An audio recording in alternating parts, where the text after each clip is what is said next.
Chapter 1. The Wisdom of Restraint. The dreams came to Durin VI in the deep hours before dawn, when the great forges of Khazad-dûm burned low and the mountain's heart seemed to whisper secrets that no dwarf should hear. He stood now in the chamber of the high throne, carved from a single block of marble, so pure it seemed to glow with its own light. Around him, the greatest lords of his realm argued with the passion that only dwarves could bring to matters of stone and metal. But their king's thoughts were elsewhere, lost in the memory of visions that had haunted his sleep for 7 nights running. In those dreams, he descended, always descended, past the familiar levels of workshop and forge, beyond the deepest mithril veins his people had ever worked, down into darkness that seemed to breathe with malevolent life. And in that darkness, something stirred, something that had slumbered since the world was young, waiting for the first careless pick to break the wrong stone, the first tunnel to pierce too deep into the mountain's ancient heart. "My Lord King!" The voice of Telchar the Mine Master cut through his reverie like the ring of hammer on anvil. "Surely you see the folly of stopping now, when we stand at the threshold of the greatest discovery in our people's history." Durin VI turned his attention back to the heated debate that had raged for 3 hours. On one side stood the progressives, young, ambitious miners and smiths who spoke of unlimited mithril veins just waiting to be claimed. On the other gathered the traditionalists, led by ancient Narvi the lore-keeper, whose beard had grown white in service to Durin's house. "The deep places know our names," Narvi said quietly, his voice carrying the weight of centuries. "The old songs warn us if we have ears to hear them. Deeper than greed, darker than night, beneath the roots where no light dwells." These are not empty words, young Telchar. Telchar's eyes blazed with the fire that had made him the most successful minimaster of his generation. Empty words from empty songs. We have delved deeper than any generation before us. And what have we found? Mithril beyond counting. Veins so rich they could fund 12 kingdoms. And you would have us stop because of nursery rhymes?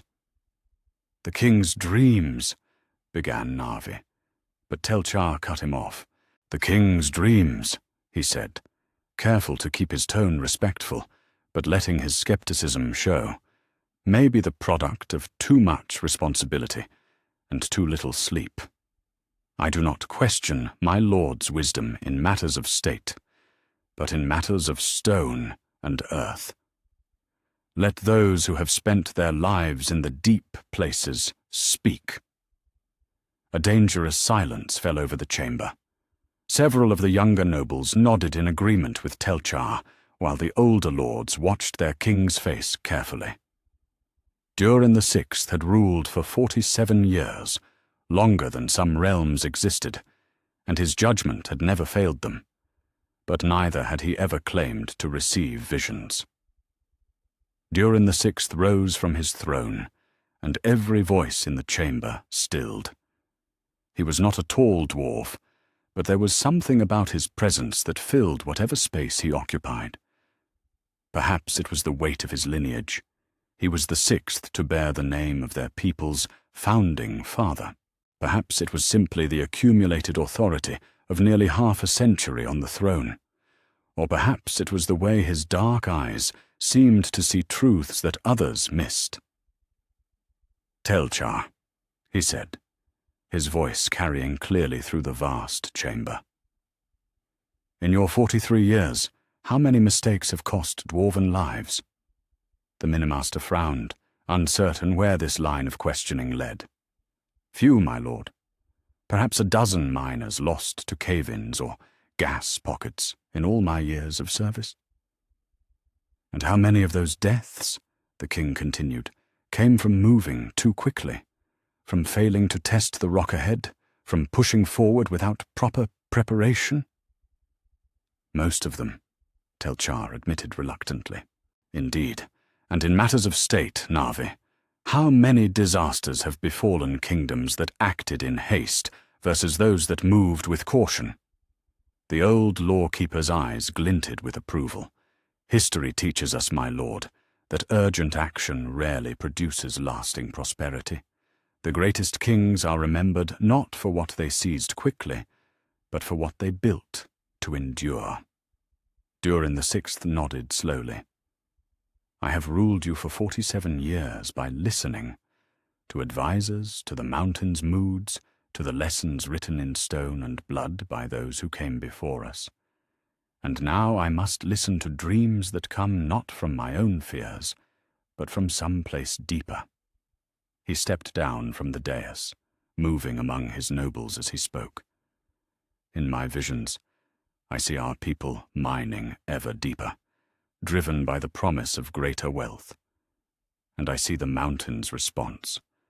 The rock becomes treacherous, the air grows foul, and in the deepest places. He paused, his expression growing distant. In the deepest places, something that should not be disturbed stirs to wakefulness. My lord, Telchar said carefully, with all respect, dreams are not maps. We cannot chart our course by visions that may be nothing more than... Than what? Durin the Sixth's voice carried a sharp edge. Than the wisdom that has guided the kings of my line since the elder days. You speak of Mithril as if it were the only treasure in the mountain. But I tell you this, the greatest treasure of Khazad-dûm is not what we dig from the earth, but what we preserve above it. Our people, our kingdom, our future. He returned to his throne, but did not sit. Instead, he placed his hand on the arm of the ancient seat, feeling the pulse of the mountain through the stone. I have made my decision. From this day forward, there shall be a deep ward, levels below which none may delve without the express command of the throne. The mithril we have found will be more than sufficient for generations to come. But the new veins, Telchar began, will remain in the mountain until we are certain that claiming them will not cost us more than they are worth. The king's tone brooked no argument. This is not the counsel of fear, but of wisdom. We are the children of Durin the Deathless, and like him, we think not in years but in ages. What good is wealth that costs us our kingdom? Navi stepped forward, relief clear on his weathered features. My lord speaks wisdom. The songs of the deep places exist for good reason. Better to mine carefully and slowly than to delve in haste and repent at leisure. And what of the miners already working the deep levels? Asked Lord Balin, speaking for the first time. He was younger than many present, but carried himself with the gravity that would one day make him a legend. Do we simply abandon the works already in progress? No, Durin the Sixth said. We consolidate. The existing deep workings will continue, but with greater caution and stronger supports. Any tunnel that shows signs of instability will be sealed. Any chamber that feels wrong will be avoided. And most importantly, any worker who reports strange dreams or unusual sounds from the deep places will be listened to, not dismissed. Telchar's jaw tightened, but he bowed his head. As the king commands, so it shall be done. Though I maintain that we may be letting fear rob us of fortune. Perhaps, Durin the Sixth acknowledged, but I would rather be a king who erred on the side of caution than one who gambled his people's lives for gold, however precious. He settled onto his throne with the finality of one who had wrestled with doubt and emerged victorious. The deep ward is established. Send word to all minimasters and tunneling crews. The order takes effect at the next change of the watch. As the nobles began to file out, debating in hushed tones the implications of their king's decision, Navi approached the throne. My lord has chosen wisely, he said, in a voice meant for the king's ears alone. The old warnings exist for good reason, and dreams that come to kings often carry more truth than the counsels of the ambitious. Durin the Sixth looked at the old lawkeeper with tired eyes. I pray you are right, old friend. I pray that what I saw in those visions was merely the fevered imaginings of an overburdened mind. But if there is even a chance that some ancient evil sleeps in the deep places— He shook his head. I will not be the king who awakened it for the sake of metal, however precious. And what if the young ones are right? Na'vi asked quietly. What if there truly are riches beyond imagining just waiting to be claimed, and we abandon them out of superstition? The king was quiet for a long moment, staring at the great doors through which his nobles had departed. Then let future generations curse us for cowards, he said finally. I can bear that burden more easily than the knowledge that I led my people to disaster for the sake of wealth. In the days that followed, the deep ward was established with characteristic dwarven efficiency. The lowest workings were reinforced and stabilized, while new tunnels were surveyed and marked with warnings. The minimasters grumbled, but they obeyed.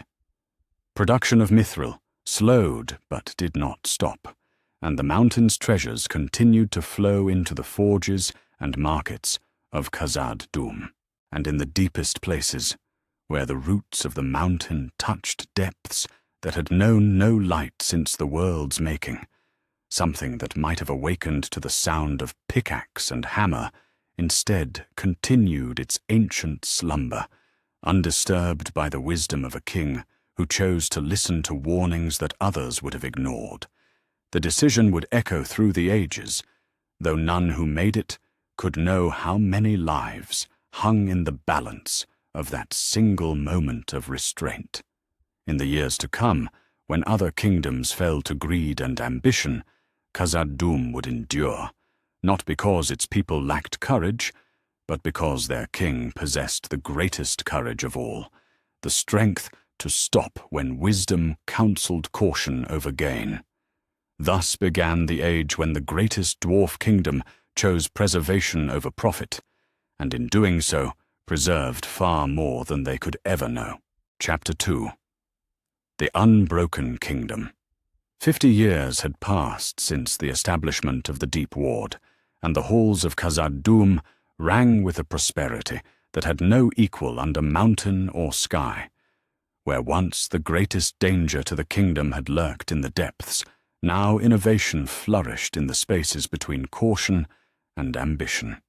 The dwarven engineers, denied the simple solution of digging ever deeper, had turned their considerable talents to mining with unprecedented precision and artistry. Techniques that might never have been developed in an age of easy abundance now revolutionized how the mountain's treasures were claimed. Thorek Ironhand stood at the mouth of the Grand Gallery, watching his apprentices demonstrate the new shaft mapping techniques to a delegation of visitors that would have been unthinkable in his grandfather's day. An elf lord from Lothlorien examined their crystal resonance tools with academic fascination, while beside him a merchant prince from the southern kingdoms scribbled notes about tunnel-bracing methods that could revolutionize trade route construction from the misty mountains to the Sea of Ruin. "Master Thorek," said the elf lord, his voice carrying the music that all his people possessed. "These techniques you have developed, they map the stone's weakness before ever a pick touches the rock?" Thorek nodded, his weathered hands running over the gleaming instruments with practiced ease. "Aye, Lord Erestor. When King Durin the Sixth forbade us from mining without perfect knowledge of what lay ahead, we had to find new ways to see through stone.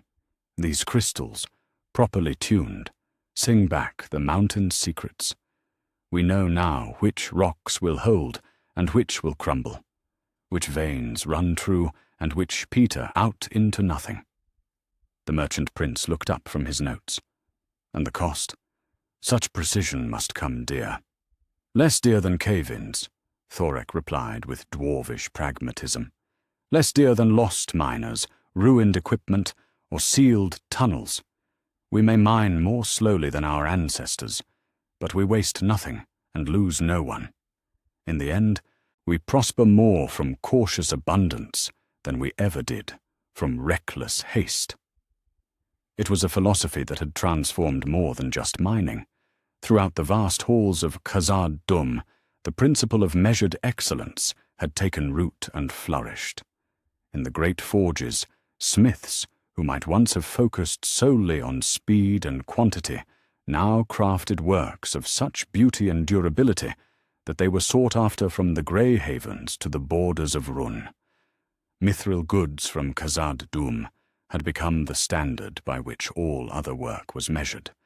The delegation moved deeper into the mountain, passing through the Hall of Remembrance, where the kingdom's greatest treasures were displayed, not just weapons and jewelry, but scrolls and books, maps and chronicles that preserved the wisdom of ages. Here, too, the philosophy of preservation over exploitation had borne unexpected fruit. Remarkable, murmured Lord Eristor, as he examined a collection of star charts that combined dwarven astronomical observations with elvish mathematical precision. In Lothlorien, we preserve knowledge as a sacred duty. But here, you have made it a cornerstone of prosperity. Lady Nimrodel, the delegation's other elvish representative, paused before a series of tapestries that depicted the geological layers of the Misty Mountains in stunning detail.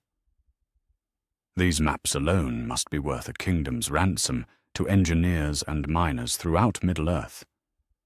Indeed they are, said Dain Ironfoot, who served as the current king's chief counselor. He was a dwarf of middle years, blessed with the foresight that would one day make his line legendary. But more than their value in gold is their value in safety. We share these maps freely with any who ask, because a collapsed mine in the Grey Mountains serves no one, and a successful excavation in the Iron Hills benefits all who trade in worked stone and metal. The merchant prince shook his head in wonder. In my homeland, such knowledge would be guarded as closely as state secrets. Yet you share it freely? Freely, but not carelessly, Dain corrected. Those who receive our charts must pledge to use them responsibly, to share safety innovations, and to send word of any discoveries that might benefit the mountain folk as a whole. We have learned that knowledge hoarded becomes knowledge lost, but knowledge shared multiplies beyond measure.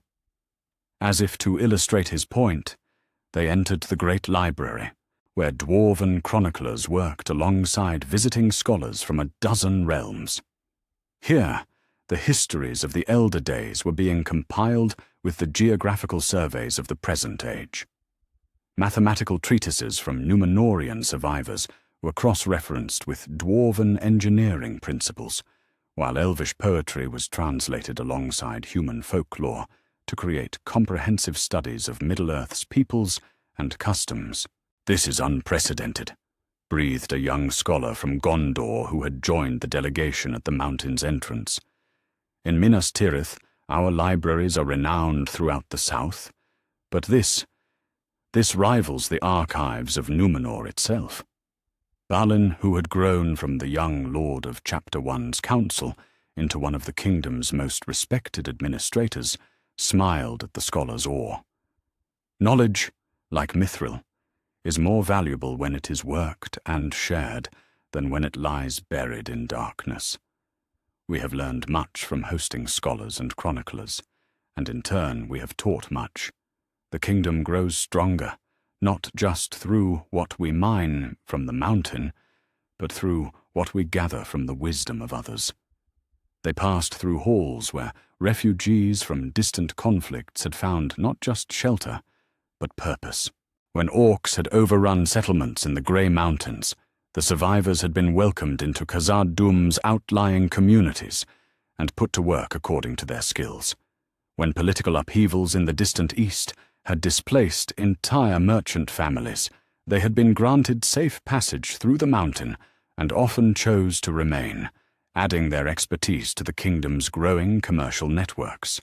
"My grandfather would not have believed it," said Lord Erestor, as they reached the grand marketplace, where the sound of a dozen languages mixed with the ring of hammers and the calls of traders. Khazad-dûm has become not just a kingdom, but a crossroads of civilization itself. Indeed, the sight would have amazed anyone familiar with the insular dwarven kingdoms of old. Goods from every corner of Middle-earth filled the stalls, silks from far Harad, pearls from the Bay of Belfalas, amber from the shores of the northern seas. But more impressive still were the people, men, elves and dwarves, working side by side in enterprises that benefited all. "It began with necessity," explained Dain, as he guided them toward the heart of the market. "When we could no longer simply dig deeper for wealth, we had to look outward for prosperity. Trade relationships became essential, not optional. And trade relationships require trust, which requires understanding, which requires—" He gestured at the cosmopolitan scene around them. "This." A commotion near the central fountain drew their attention. A group of young dwarven merchants were demonstrating a new type of pack frame to a delegation of traders from the eastern kingdoms. The frame, constructed with mithril fittings and reinforced with techniques borrowed from elvish ropework, could carry twice the load of traditional designs while weighing significantly less. "Another innovation born of cooperation," Balin noted with satisfaction. "The original design came from our mountain folk, but the improvements came from studying how the elves of Lothlorien manage heavy loads during their seasonal migrations, and how the horse lords of Rohan distribute weight on their mounts." The merchant prince was taking notes furiously. "And you share these designs as well?"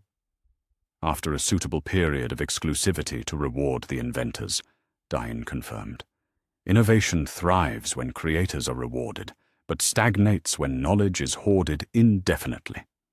We have found the balance between incentive and sharing that keeps our people inventing while ensuring that good ideas spread to benefit all." As the day wore on, the delegation saw workshop after workshop where this philosophy had borne fruit.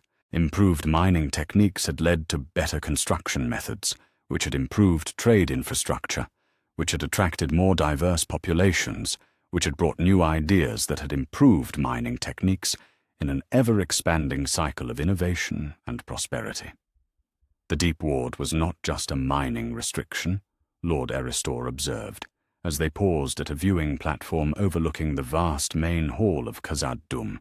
Below them, the life of the mountain flowed in purposeful rivers of commerce, craft, and culture. It was a redirect of your entire civilization's energy. "Precisely," said Balin. "When we could no longer grow by going deeper, we had to grow by going broader. And in doing so, we discovered that there are forms of wealth that dwarf even the richest mithril veins." The elf lord nodded slowly. "In Lothlorien, we speak of the difference between treasure and prosperity. Treasure can be stolen, hoarded, or lost. But prosperity—" He gestured at the thriving scene below. "Prosperity is something that grows when shared, deepens when cultivated, and endures when built on wisdom rather than mere accumulation." As evening approached, and the delegation prepared to depart for their various homelands, each carrying trade agreements, knowledge exchanges, and cultural partnerships that would bind their realms more closely to Khazad-dûm, Dain allowed himself a moment of satisfaction. 50 years ago, the kingdom had faced what seemed like a choice between wealth and safety. But King Durin VI's wisdom had revealed a third path, one that led to a different kind of wealth altogether. The mithril still flowed from the mountain's controlled depths, but it was no longer the kingdom's only treasure. Knowledge, innovation, cultural exchange, and the prosperity that came from becoming an irreplaceable link in the chains of trade and diplomacy that bound Middle-earth together.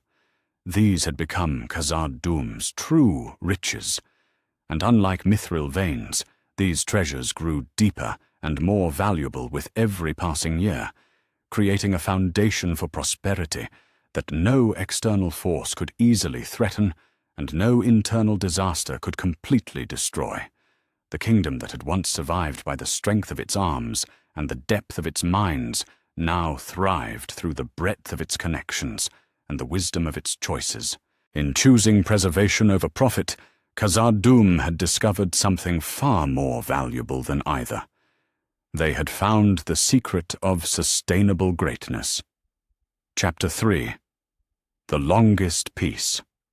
The forges of Khazad-dûm had never known such urgency, yet they rang with purpose rather than desperation. Where other realms scrambled to arm themselves against the growing shadow in the east, the greatest dwarf kingdom had been preparing for this conflict for centuries. King Durin IV stood in the Hall of Arms, watching his weaponsmiths put the finishing touches on a suit of mithril mail that would soon grace the shoulders of Gil-galad himself. The Elven King had requested the finest armor that dwarfcraft could provide, and the dwarves of Khazad-dûm had answered with work that surpassed even their own legendary standards. "Another marvel, my lord," said Tel-Char the Younger, descendant of the Minimaster, who had once argued for deeper delving. His family had long since embraced the philosophy of measured excellence that had made their kingdom great. "The Smith Lords say that this mail will turn aside any blade, save perhaps Gurthang itself." Durin IV nodded, running his weathered fingers over the gleaming links. Each one was forged from the finest mithril, worked with techniques developed through centuries of careful innovation rather than hasty exploitation. "Good. Gil-galad will need every advantage we can give him. Sauron's power grows daily, and this alliance may be our only chance to check his ambition before it consumes all of Middle-earth." The king's words carried weight beyond their surface meaning. For 2 centuries, the dwarves of Khazad-dûm had watched the Dark Lord's influence spread from Mordor like a plague upon the land. Unlike other realms that had dismissed the threat until it stood at their borders, the Mountain Kingdom had recognized the danger early and prepared accordingly. "The eastern outposts report movement again," said Nori, the kingdom's chief scout, as he entered the hall with dust still on his boots from hard riding. "Orc bands moving northwest from the Misty Mountains' eastern slopes. They probe our defenses, but they do not yet dare attack in force." "They know better," Durin IV replied with grim satisfaction.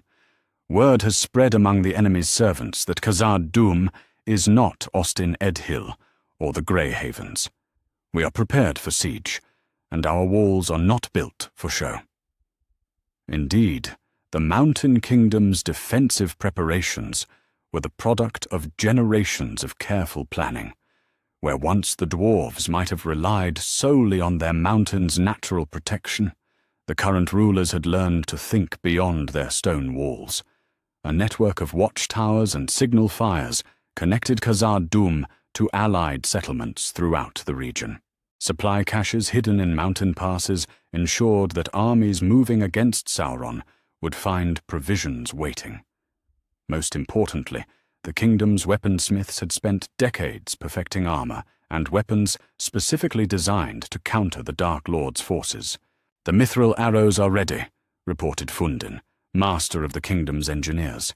3,000 shafts, each head forged with star steel and blessed by the elves of Lothlorien. Even the fell beasts will feel these bite. Durin IV moved to examine the stacked quivers, each arrow a work of art that could punch through orcish mail or bite deep into troll hide. "And the siege engines?" "Completed and tested, my lord. The great ballistas can hurl mithril-headed bolts 3 leagues with accuracy." The catapults are loaded with special stones, each one carved with runes of breaking that will shatter enemy fortifications. Our engineers have studied the reports from every siege Sauron has conducted, and we have prepared counters for all his tactics. The preparation was more than military.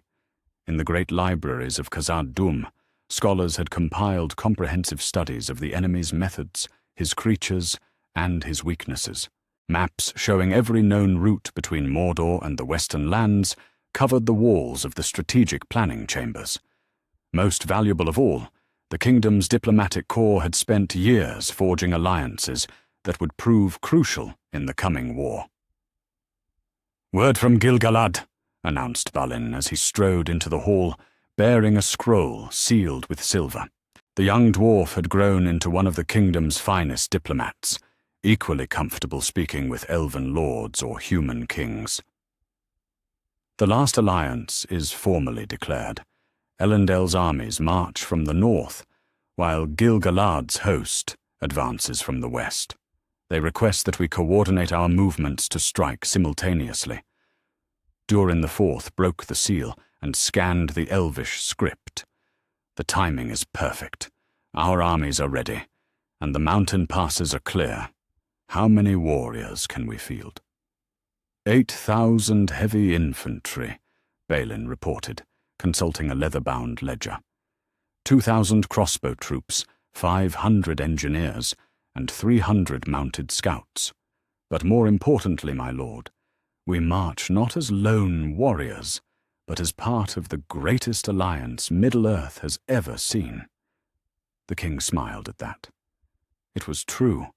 Where past conflicts had seen each realm fighting in isolation, often at cross purposes, this war would be different.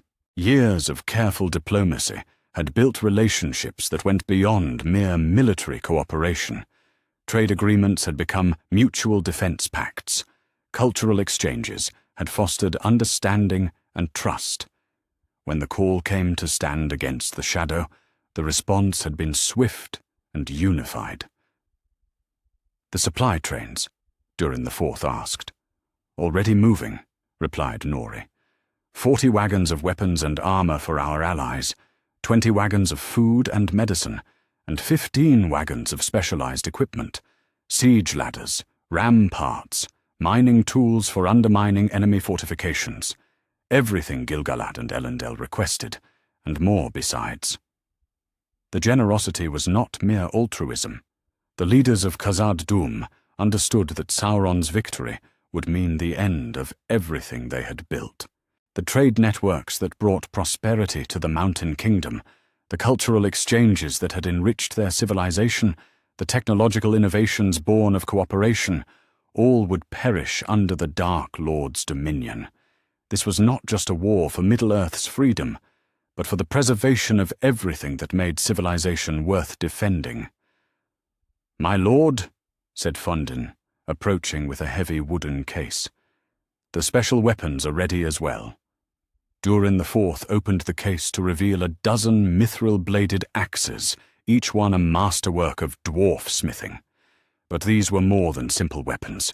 They had been forged with techniques developed specifically for this war, designed to cleave through the heaviest armor and bite deep into creatures that normal steel could barely scratch. "For the enemy's champions," the king said with satisfaction. "Let the Nazgûl and their fell steeds taste dwarf steel, and see if they find it to their liking."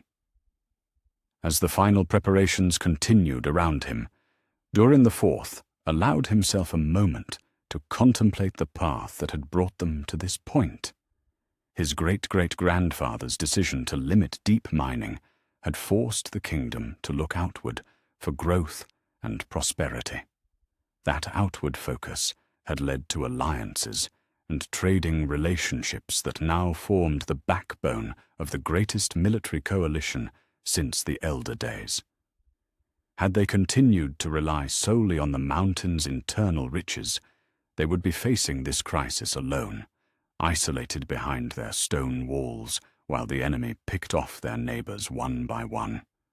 Instead, they stood at the center of a web of alliances that spanned from the grey havens to the borders of Rhûn. "Word from the southern watchtowers," announced a messenger, interrupting the king's reverie.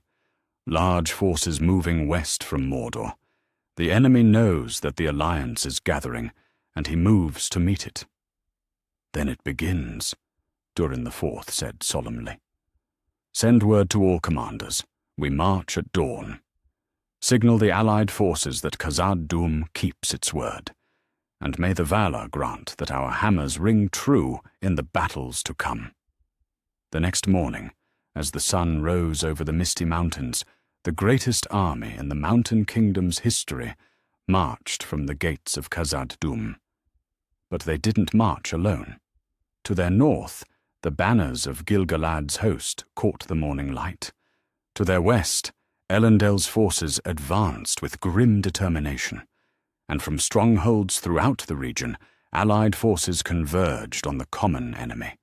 The war that followed would be remembered as the Last Alliance, the final great coalition of the Second Age. But for the dwarves of Khazad-dûm, it was something more. It was the vindication of centuries of careful diplomacy, strategic preparation, and the philosophy that strength came not from what could be hoarded, but from what could be built together. When the siege of Barad-dûr began, it was dwarf engines that breached the outer walls, dwarf-forged weapons that armed the Alliance's champions, dwarf-built roads that allowed supplies to reach the besiegers across the treacherous terrain of Mordor, and dwarf wisdom that had helped forge the coalition that made victory possible. In the end, when Sauron fell and his ring was cut from his hand, the celebration that echoed through the halls of Khazad-dûm was not just for victory in war, but for vindication of a way of life.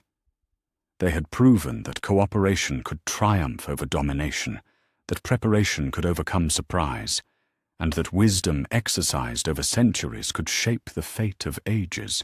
The Third Age would dawn on a world where the greatest dwarf kingdom stood not as an isolated mountain fortress, but as the cornerstone of a lasting peace built on mutual respect, shared prosperity, and the hard-won knowledge that no realm, however mighty, could stand forever alone. Chapter 4. The Living Bridge. The merchant caravan that wound its way through the great road of Khazad-dûm stretched for nearly half a league, a serpentine line of wagons, pack animals, and travellers that would have been unthinkable in any earlier age. Prince Imrahil of Dol Amroth rode near the front of the procession, marvelling at the engineering marvel that surrounded him. 500 years of construction, explained Glóin, the dwarf lord who served as their guide through the mountain passages. Each generation adding to the work, widening the tunnels, strengthening the supports, improving the lighting. What you see now is the finest highway in all of Middle-earth. Indeed, the great road bore little resemblance to the narrow, treacherous paths that had once threaded through the misty mountains. The main thoroughfare stretched wide enough for 6 wagons to travel abreast, its surface paved with fitted stones that had been polished to a shine. Crystalline formations set into the walls provided a steady, gentle light that never flickered or dimmed, while carefully engineered ventilation shafts ensured that the air remained fresh despite the mountain's bulk above. "In Gondor," Prince Imrahil said, "we pride ourselves on our roads. But this," he gestured at the architectural wonder surrounding them, "this surpasses even the great highways of Númenor." Glóin's weathered face creased with satisfaction. "Aye, and it serves a purpose beyond mere convenience. Every league of this road is a league that unites rather than divides. Before its construction, the Misty Mountains were a barrier that split Middle-earth in 2.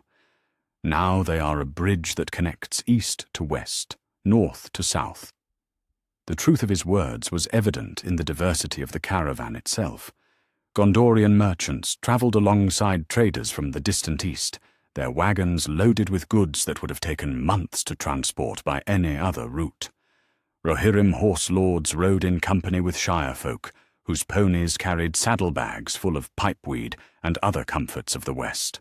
Even a delegation of elves from Lothlorien had joined the procession, their presence a testament to the trust and cooperation that the Great Road had fostered. "The bandits that once plagued these mountains," Prince Imrahil observed, "do they no longer present a threat?" "Oh, they tried," Glóin chuckled, "in the early years when the road was new and our defenses were still developing, but they learned quickly that the mountain folk do not suffer thieves gladly. More importantly, they discovered that every caravan under our protection carries representatives of multiple kingdoms.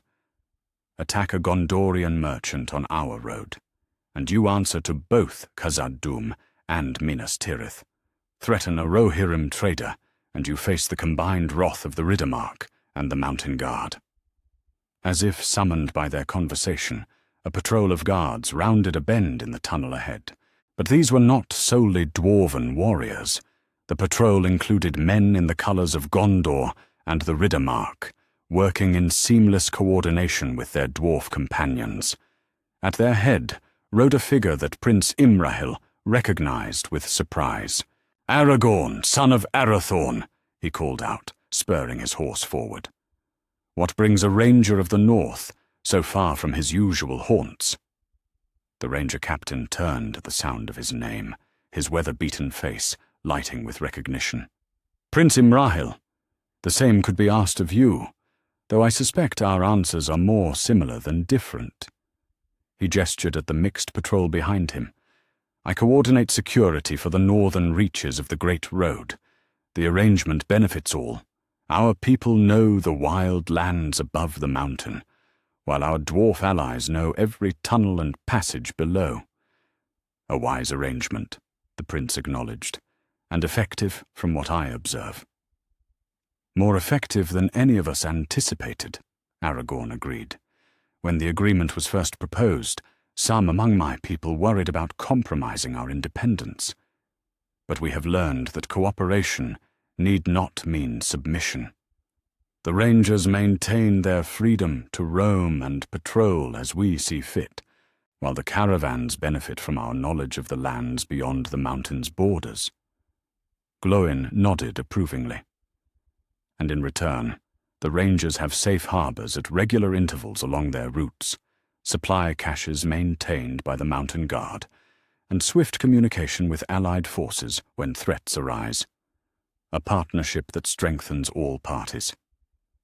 As the combined patrol moved on and the caravan resumed its journey, Prince Imrahil found himself reflecting on the transformation he had witnessed. In his grandfather's time, travel between Gondor and the northern kingdoms had been a rare and dangerous enterprise. Most trade and communication had flowed along the southern routes, through Ithilien and across the Anduin, or by ship around the southern coasts. The Misty Mountains had stood like a wall between the western kingdoms and the eastern lands, forcing lengthy detours and limiting the exchange of goods, ideas, and people. Now the Great Road had changed everything, and what had once been a month-long journey around the mountains could be completed in a week through them. More importantly, the journey was safe, comfortable, and profitable for all involved. "Tell me," he said to Glóin, "how has this transformation affected your own people? Surely such openness represents a significant change from traditional dwarf ways." The Dwarf Lord considered the question thoughtfully.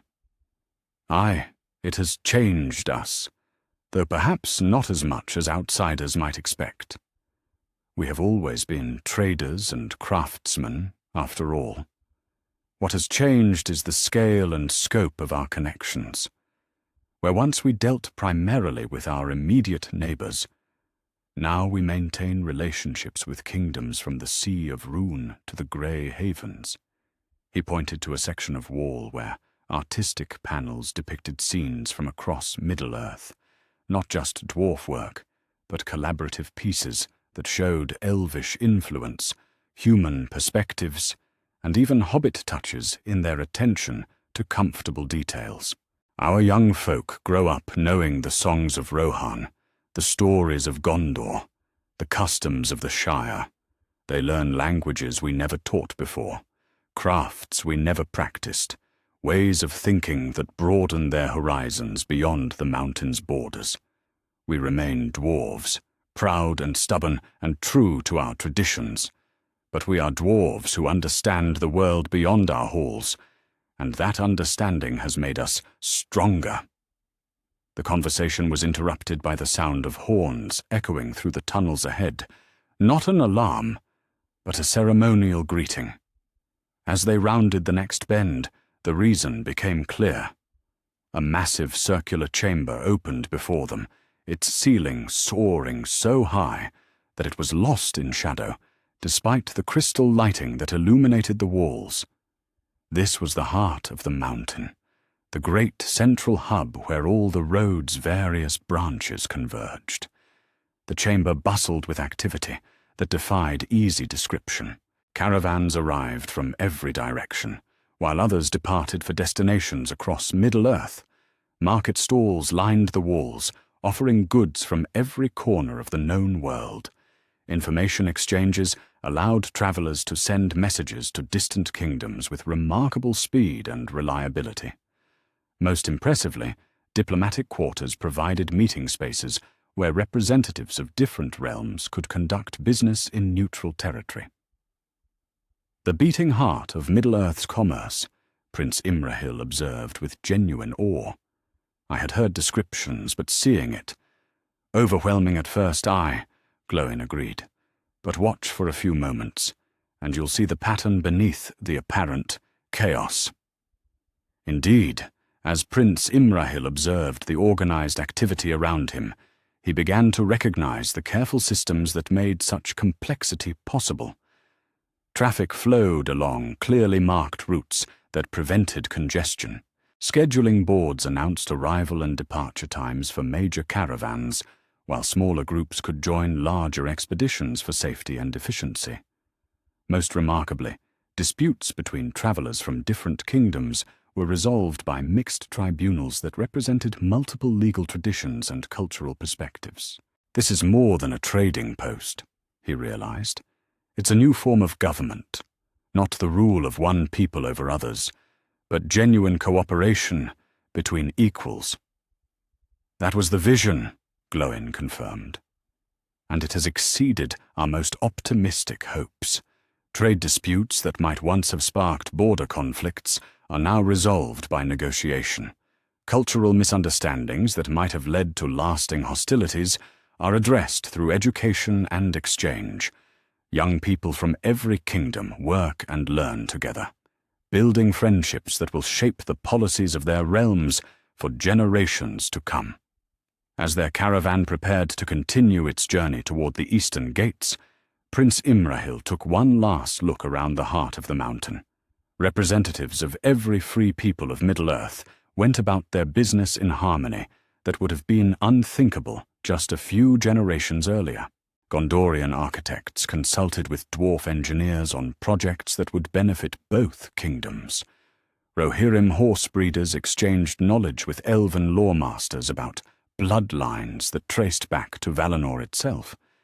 Even the Shire folk, traditionally the most insular of peoples, maintained a permanent trade mission that ensured the flow of their agricultural products to kingdoms that had never tasted such bounty.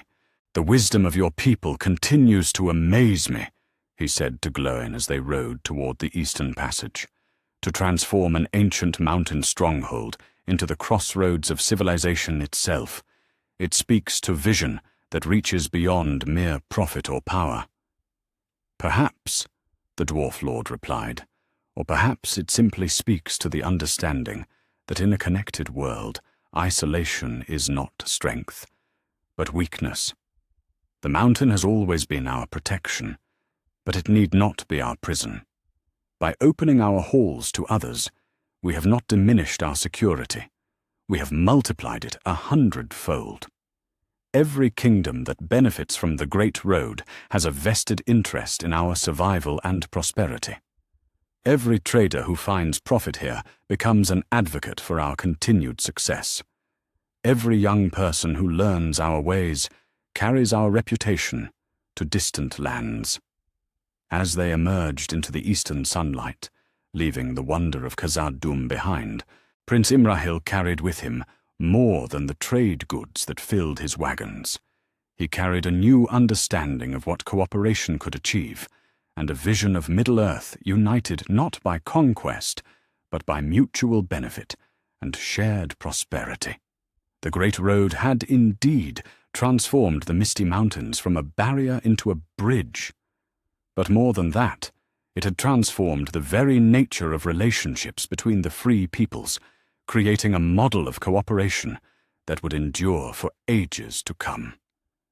In a world where darkness still threatened from the east, the light that shone from Khazad-dûm offered hope that unity could triumph over division, and that wisdom, carefully applied over time, could reshape the very foundations of civilization itself. Chapter 5. Balin's Triumph. The horns of Khazad-dûm rang with a joy that had not echoed through those halls for over 1,000 years.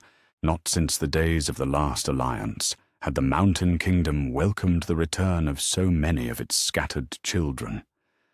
Balin, son of Fundin, stood in the chamber of Mazarbul, not as he had expected, reading grim accounts of disaster carved in desperate runes, but listening to the songs of celebration that filled the air with harmonies he had thought lost forever. The chamber itself bore no resemblance to the tomb he had been prepared to find. Instead, it served as a hall of records, its walls lined with chronicles of prosperity and achievement that spanned the centuries since his people's exile.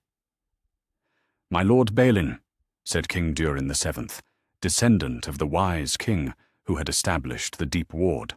The current monarch was younger than Balin had expected, but he carried himself with the dignity of a ruler whose throne had never known the shadow of defeat. "Welcome home to Khazad-dûm. Though I confess, your arrival has surprised us as much as our continued presence here has clearly surprised you." Balin struggled to find words appropriate to the moment. For 48 years, since the reclaiming of Erebor, he had dreamed of this day, the return to the greatest of the dwarf kingdoms, the restoration of Durin's line to its ancestral seat. But in all his imaginings, that return had involved clearing out orcs and goblins, rebuilding ruined halls, and rekindling cold forges. He had never envisioned walking into a thriving civilization that had preserved everything he thought lost. "My king," he said finally, dropping to one knee in a gesture that felt both natural and strange. "I confess I came prepared for war, not celebration. The stories that reached Erebor spoke of darkness in these halls, of ancient evils awakened, and your people scattered to the winds." Durin VII's expression grew thoughtful. "Ah, the stories of the Balrog. Yes, I can understand the confusion. In many timelines, perhaps that tale might have been true. But here, my ancestors' wisdom preserved us from that fate. The deep places remain sealed, and what sleeps there continues to slumber." He gestured for Balin to rise. "But come, let us not speak of what might have been when we can celebrate what is. Your people are weary from their journey, and there is much to discuss. The feast that followed would be remembered in song for generations. The great halls of Khazad-dûm filled with dwarves who had been separated by centuries and countless leagues, yet who recognized in each other the unbreakable bonds of kinship. Balin's companions, Ori, Oin, Floy, and the others who had volunteered for what they thought would be a desperate reconquest, found themselves guests of honor at a celebration that combined the solemnity of reunion with the joy of homecoming. "Tell us of Erebor," urged Dwalin's descendant, a young warrior maiden named Disa, who served in the mountain guard. The songs speak of Smaug's defeat and the restoration of the kingdom under the mountain, but songs often lack the details that matter most to those who live through such times. Owain, eldest of the expedition and keeper of its chronicles, gladly took up the tale. As he spoke of the dragon's desolation, the quest of Thorin's company, the battle of 5 armies, and the subsequent rebuilding of their ancestral home, his audience listened with rapt attention. But their responses revealed perspectives that Balin found both familiar and startlingly different. "Dragon fire," mused Master Telchar III, descendant of the great smith. "We have preserved some techniques for working dragon glass and fire-touched metals, but the practical experience your people gained in clearing Smaug's modifications to the mountain's interior, that knowledge could revolutionize our understanding of how to restore other dragon-ravaged sites. And the political alliances forged during the battle," added Lady Dees, the kingdom's chief diplomat. "Your King Dain's relationships with the men of Dale and the elves of the woodland realm represent precisely the kind of multi-racial cooperation that has made our own great road so successful. There is much we could learn from each other's approaches to diplomacy." As the evening progressed, what had begun as a reunion celebration gradually transformed into something far more significant, a strategic planning session for the future of all Durin's folk. Maps were brought forth, showing the current state of the dwarf kingdoms. Erebor prosperous, but still rebuilding. The Iron Hills well defended but isolated. The Grey Mountains partially reclaimed, but vulnerable to orc raids, and numerous smaller settlements struggling to maintain their independence. "Individually, we are strong," said King Durin VII, studying the charts with the eye of a ruler who had spent his lifetime thinking in terms of alliances and mutual support. "But together we could reshape the balance of power in all Middle-earth." Balin nodded slowly, beginning to see the possibilities. The knowledge exchange alone would benefit all our people. Erebor's experience with dragon lore and mountain restoration, combined with Khazad Dûm's innovations in trade and diplomacy, could provide the foundation for reclaiming settlements that have been lost for centuries. "More than that," added Ori, who had been taking careful notes throughout the discussion, "the cultural preservation work being done here could help our scattered peoples reconnect with traditions that were nearly lost during the years of exile, and the educational exchanges could ensure that future generations maintain those connections." The conversation that followed stretched long into the night, touching on everything from military cooperation to trade agreements to the possibility of political marriages that could formally unite the separated branches of Durin's line. But perhaps most significantly, it revealed how the different experiences of the two kingdoms had created complementary strengths. Erebor's people had learned resilience in the face of catastrophe, the ability to rebuild from almost nothing, and the hard-won wisdom that came from surviving exile and reconquest. Khazad Dûm's people had preserved the institutional knowledge of unbroken civilization, the diplomatic skills that came from managing complex alliances, and the technological innovations born of necessity when expansion was limited.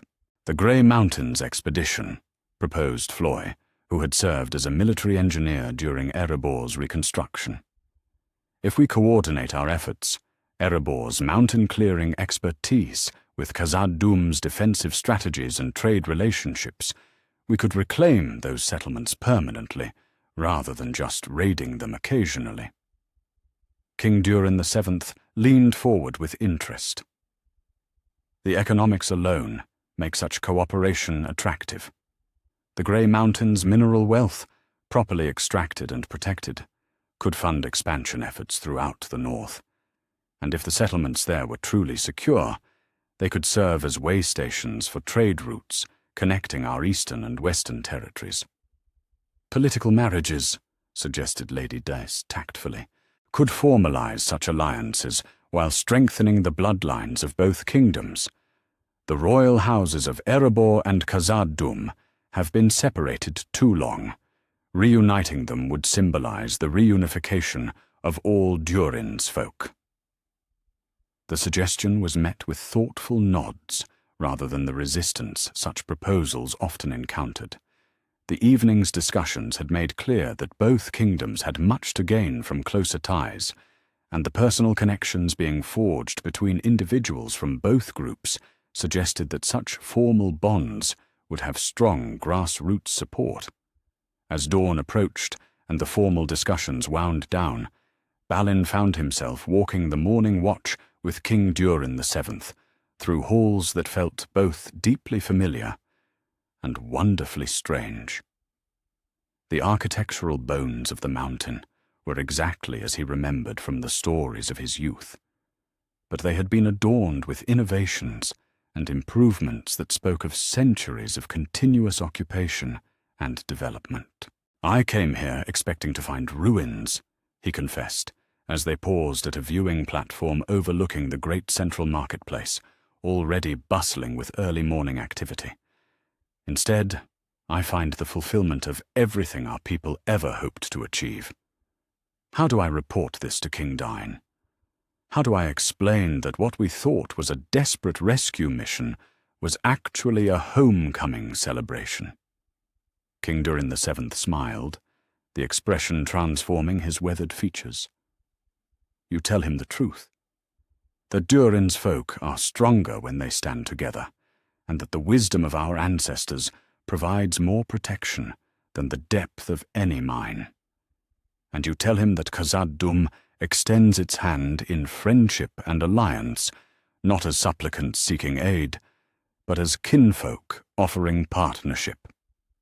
The negotiations that followed over the next several weeks would establish formal treaties that bound Erebor and Khazad-dûm in mutual defense pacts, trade agreements, and cultural exchange programs.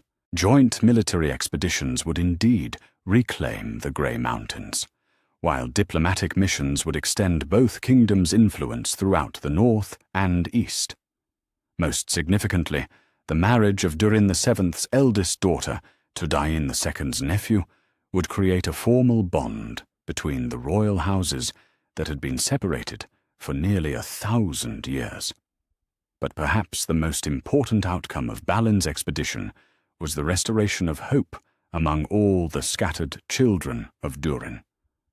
Word spread quickly throughout Middle-earth that the greatest of the dwarf kingdoms not only survived, but thrived, and that reunion and cooperation were possible even after centuries of separation.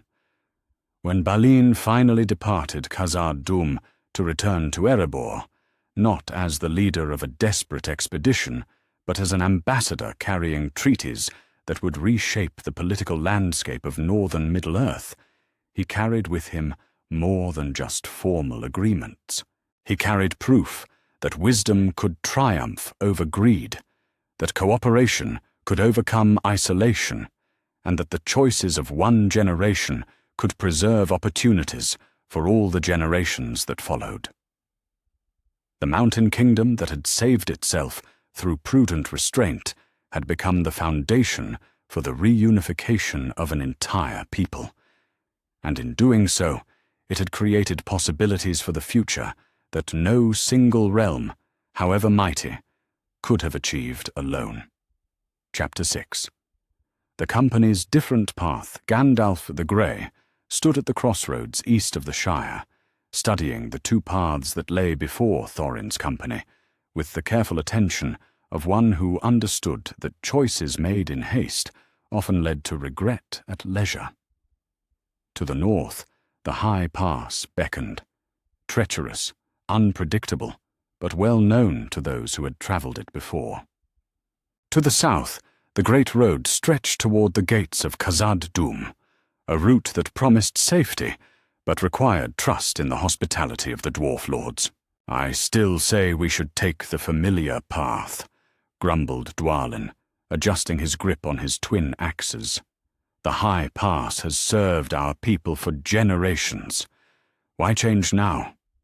Thorin Oakenshield, heir to the throne of Erebor, looked torn between the conservative counsel of his kinsman and the wizard's obviously preferred alternative.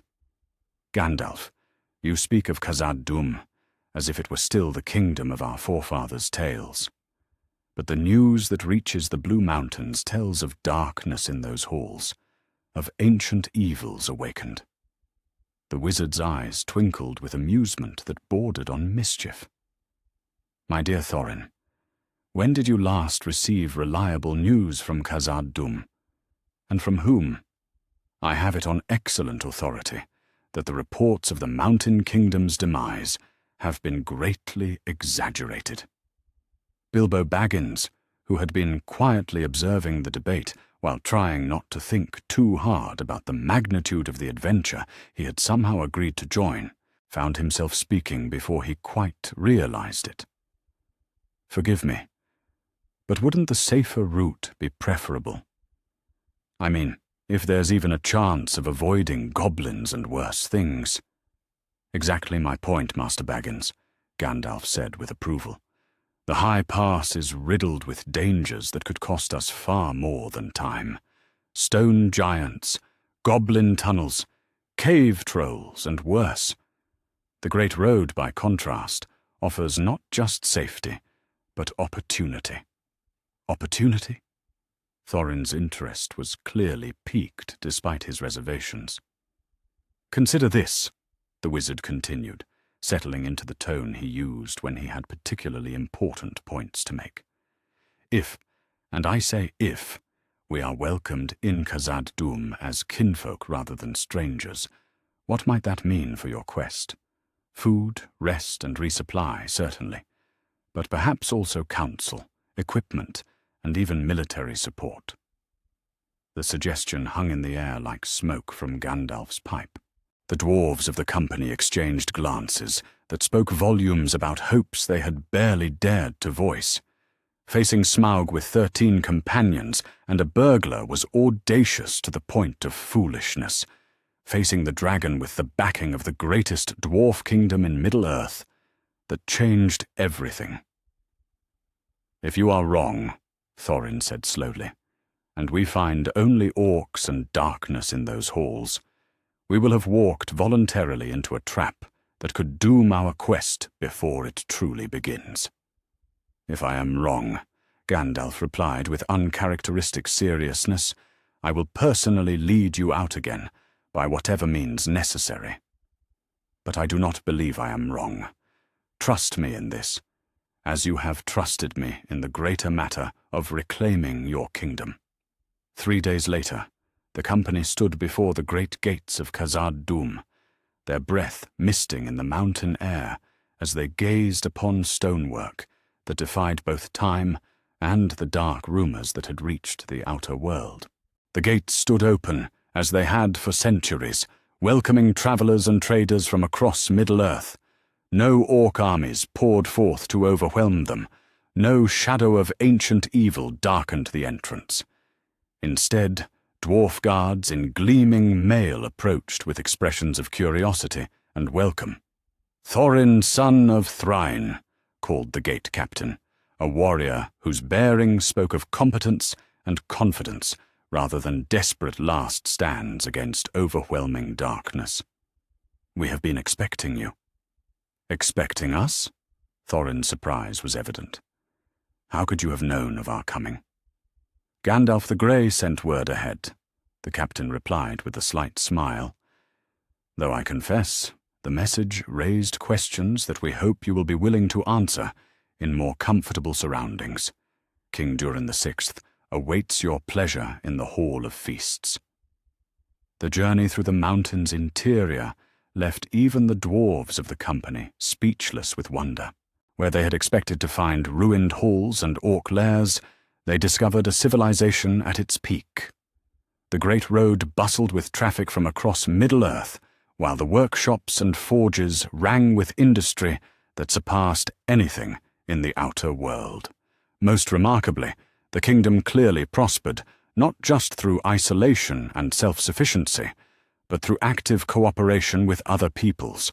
"This is not what I expected," admitted Balin, as they passed a section where dwarf engineers worked alongside elven craftsmen on some complex project involving crystalline formations and metalwork.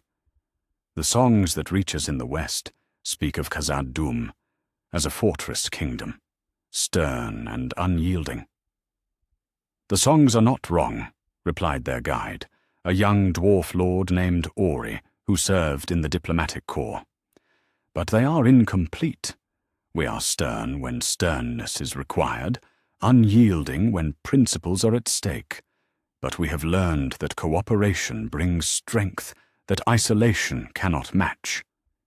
The feast that welcomed Thorin's company was a marvel in itself, not just for the abundance of food and drink, but for the diversity of those who shared the great table. Dwarf lords sat beside elven ambassadors, while human merchants traded stories with Shire folk traders. The sense of cosmopolitan prosperity was unlike anything the exiled dwarves had experienced. "Tell us of your quest," King Durin VI requested after the initial formalities had been observed. Gandalf's message spoke of a dragon to be faced and a kingdom to be reclaimed. "These are worthy goals, but surely not ones to be undertaken by 13 dwarves alone, however brave."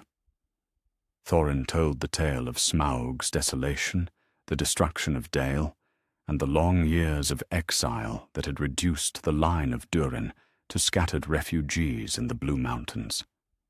As he spoke, Bilbo noticed the expressions around the table, shifting from polite interest to genuine concern, and, eventually, to something that looked very much like determination. "Smaug the Terrible," mused the king when Thorin's account was complete. "We have records of that worm's depredations, and they make for grim reading.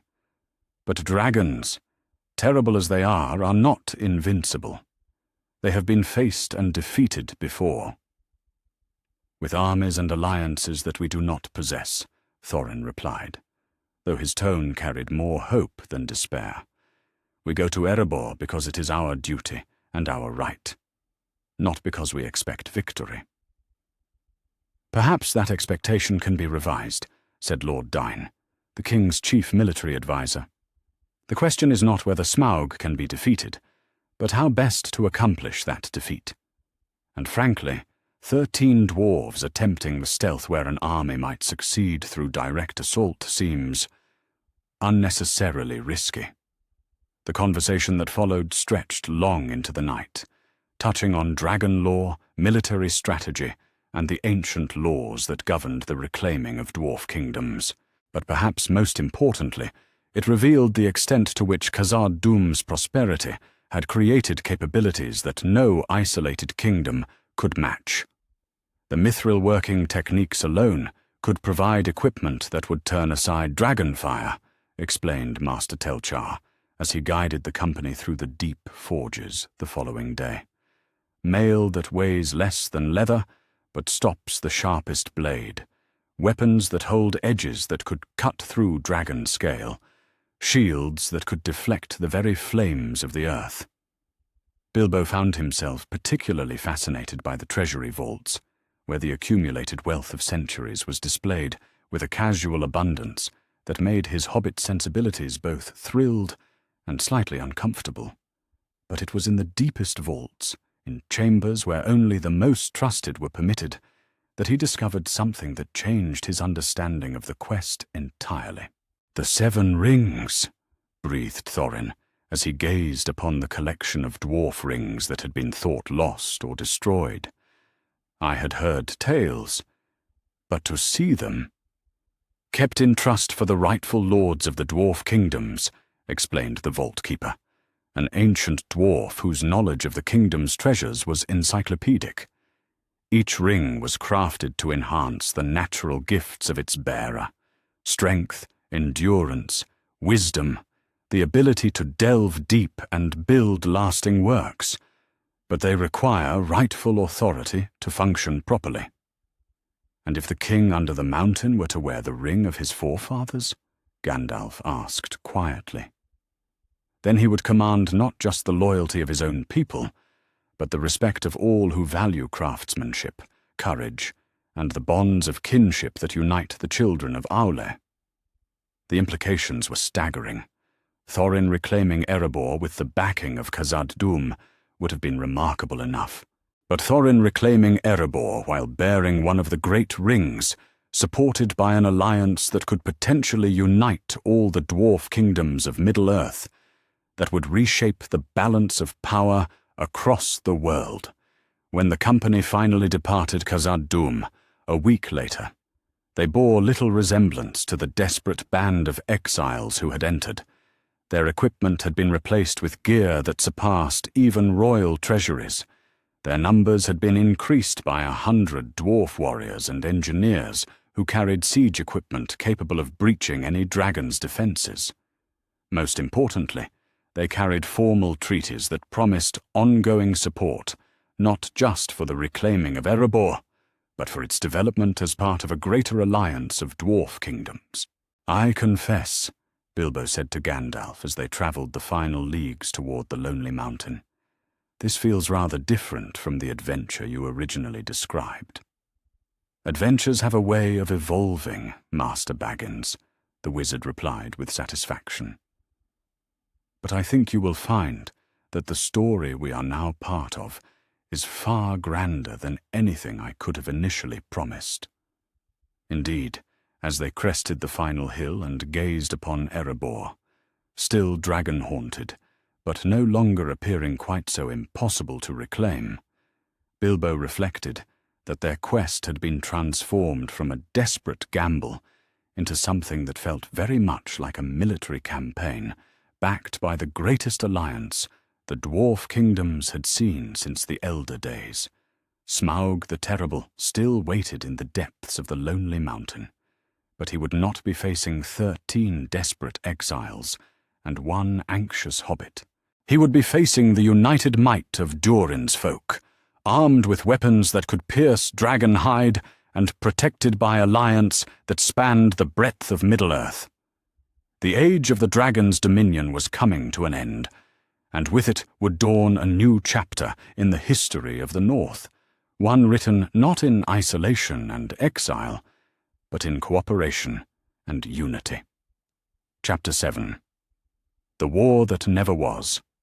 The morning sun caught the banners of 5 armies as they converged upon the valley of Erebor, but the scene that unfolded bore no resemblance to the desperate battle that might have been.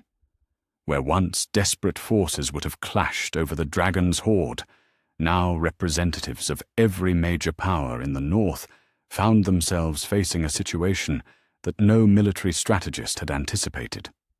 Bard the bowman, newly proclaimed King of Dale, stood upon a hilltop overlooking the encampments and struggled to reconcile what he saw with what he had expected to find.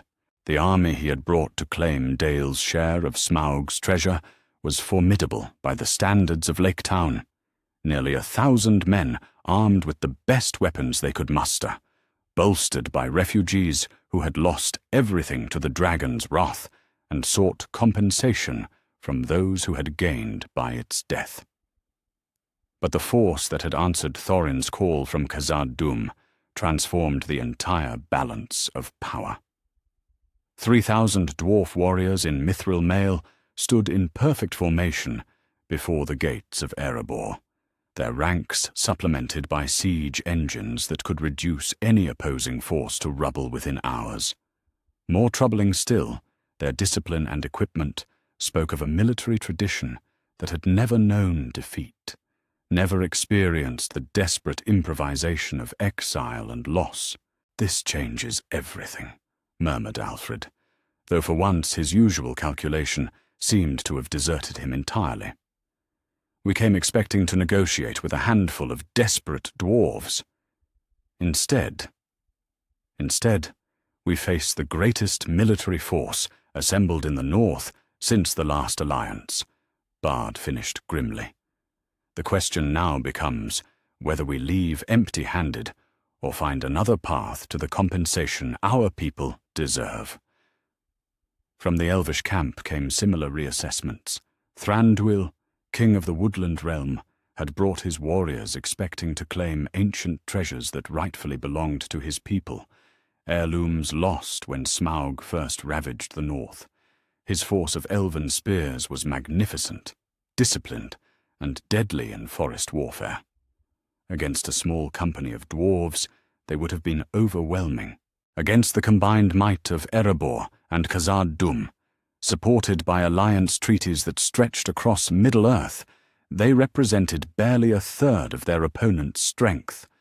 Worse, the political implications of attacking such a force would create enemies far beyond what any single kingdom could handle. "My lord," urged Gallion, the king's counsellor, "perhaps wisdom lies in discovering what these mountain folk intend before we commit to any irreversible actions. They have not offered battle, despite their overwhelming advantage." Thranduil's expression remained impassive, but his nod acknowledged the truth of the observation. Indeed, their restraint suggests either supreme confidence or genuine desire for peaceful resolution. Either way, it merits investigation before we resort to warfare that none of us can truly afford. The third army that had converged upon the battlefield would have been the most terrible under normal circumstances. Bolg's horde of goblins and wargs had descended from the north in numbers that darkened the hillsides, driven by rage at the death of the Goblin King and the promise of rich plunder from whoever emerged victorious from the conflict below. But even Bolg, whose tactical thinking rarely extended beyond overwhelming his enemies through sheer numbers, could recognize when a situation had moved beyond his ability to control. The dwarf army that faced him was not a scattered group of refugees, but a coordinated military force whose equipment and formation spoke of capabilities he had never encountered. More concerning, their position between his horde and the mountain gave them every tactical advantage while leaving his forces exposed on open ground. "Back!" he snarled to his lieutenants in the harsh tongue of the goblins. "Back to the high ridges. Watch, but do not attack until we understand what transpires below." It was into this atmosphere of tense uncertainty that Gandalf the Grey strode, accompanied by an embassy that included representatives from each of the gathered forces. The wizard's satisfaction was evident, though he was careful to maintain the diplomatic neutrality that the situation required. "Lords and kings of the north," he addressed the assembled representatives as they gathered in the great pavilion that had been erected in the valley's center. "We find ourselves in a situation that our various preparations did not entirely anticipate. Perhaps it is time to discover what each party truly seeks, and whether those goals might be achieved through cooperation rather than conquest." Thorin Oakenshield, now truly king under the mountain and bearing one of the ancient rings of the dwarf lords, spoke first. The transformation in his bearing since departing Khazad-dûm was remarkable. Where once he had carried himself with the desperate pride of an exile, he now possessed the quiet confidence of a ruler whose authority was backed by genuine power. "The kingdom under the mountain is restored," he declared, his voice carrying clearly through the pavilion. "Smaug the Terrible lies dead, and the ancient halls ring once more with the sound of hammers and forges. We did not accomplish this feat alone, nor do we intend to hoard its benefits selfishly." He gestured to where the Arkenstone sat upon a simple wooden table, not hidden away as a treasure to be fought over, but displayed openly as a symbol of the authority it represented.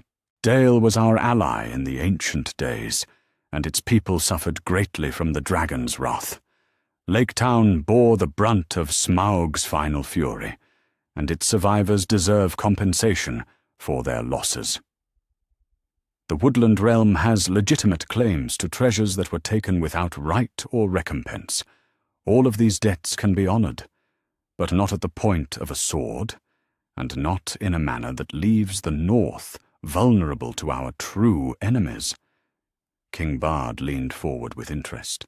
"You speak of enemies. What foes concern you more than those already gathered here?" "Look to the northern ridges," suggested King Dain, who had arrived with the Khazad-dûm forces and now served as their spokesman. "Bolg's horde numbers in the thousands, and behind them lie the breeding pits of Mount Gundabad.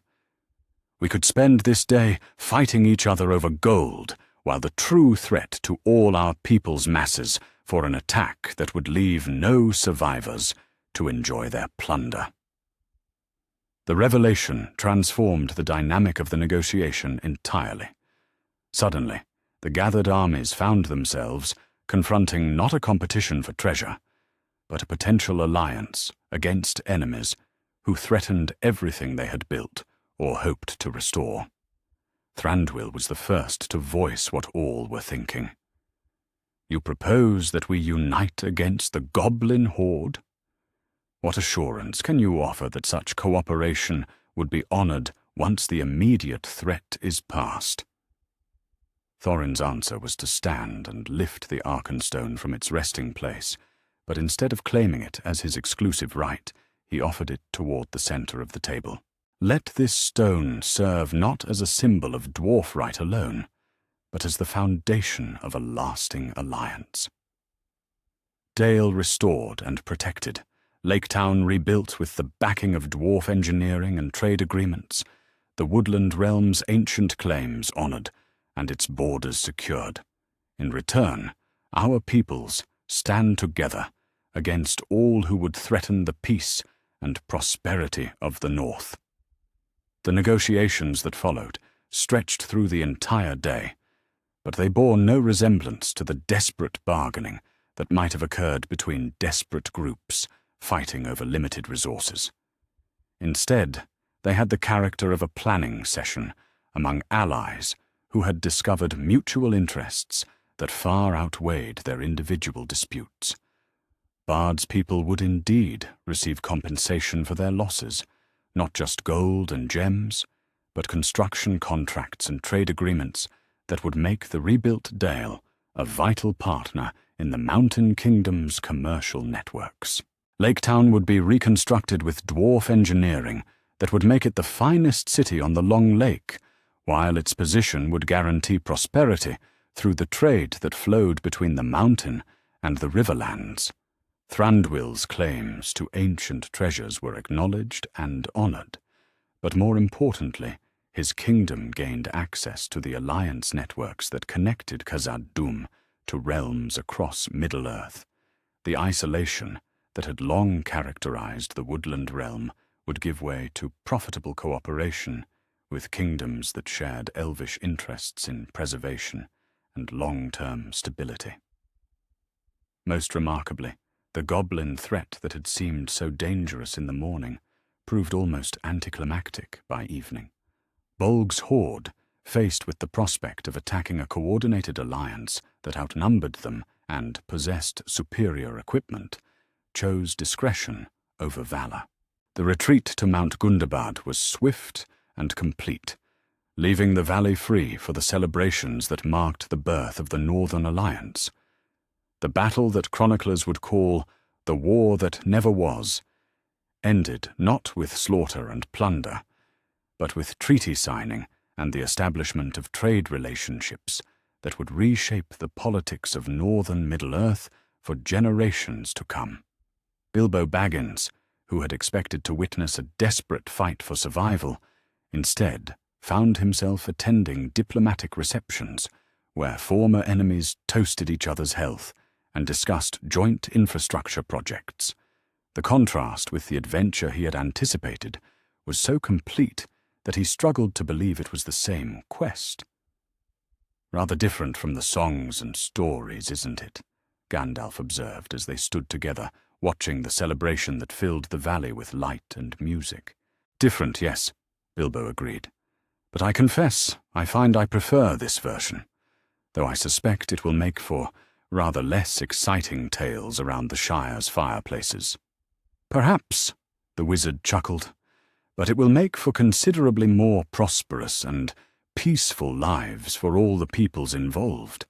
And in the end, Master Baggins, is that not the point of all our adventures? As the evening progressed, and the various armies began to disperse, not in defeat or stalemate, but in the confidence that came from successful negotiation, it became clear that the events at Erebor had established something unprecedented in Middle-earth's history. For the first time since the Elder Days, the free peoples of the North had chosen cooperation over competition, shared prosperity over individual advantage. The Arkenstone, rather than becoming a source of division and conflict, had been transformed into the symbol of an alliance that promised to bring security and abundance to every kingdom involved. The dragon's hoard, instead of fueling greed and war, had become the foundation for trade relationships and mutual defense agreements that would benefit countless future generations. The war that never was had instead become the peace that would endure for ages yet to come. Chapter 8. Shadows in the South.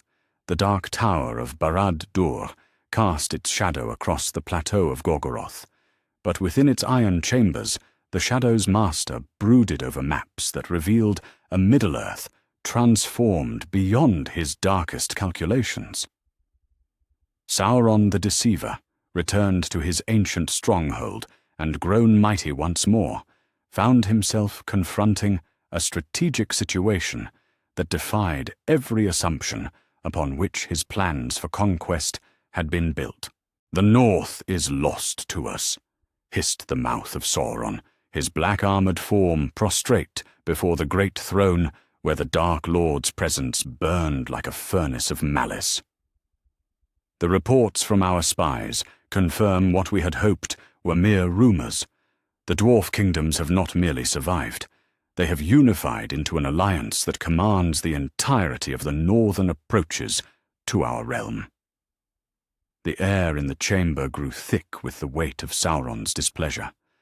For centuries, his strategic thinking had been built upon certain fundamental assumptions: that the free peoples would remain divided against each other, that the dwarf kingdoms would stay isolated in their mountain fastnesses, that any assault upon Gondor could proceed without worrying about interference from the north. All of these assumptions had proved catastrophically wrong. "Show me," the Dark Lord commanded, his voice carrying the authority of one who had commanded armies when the world was young. The maps that were spread before him told a story of transformation that would have been impossible to imagine when he first began rebuilding his power in Mordor.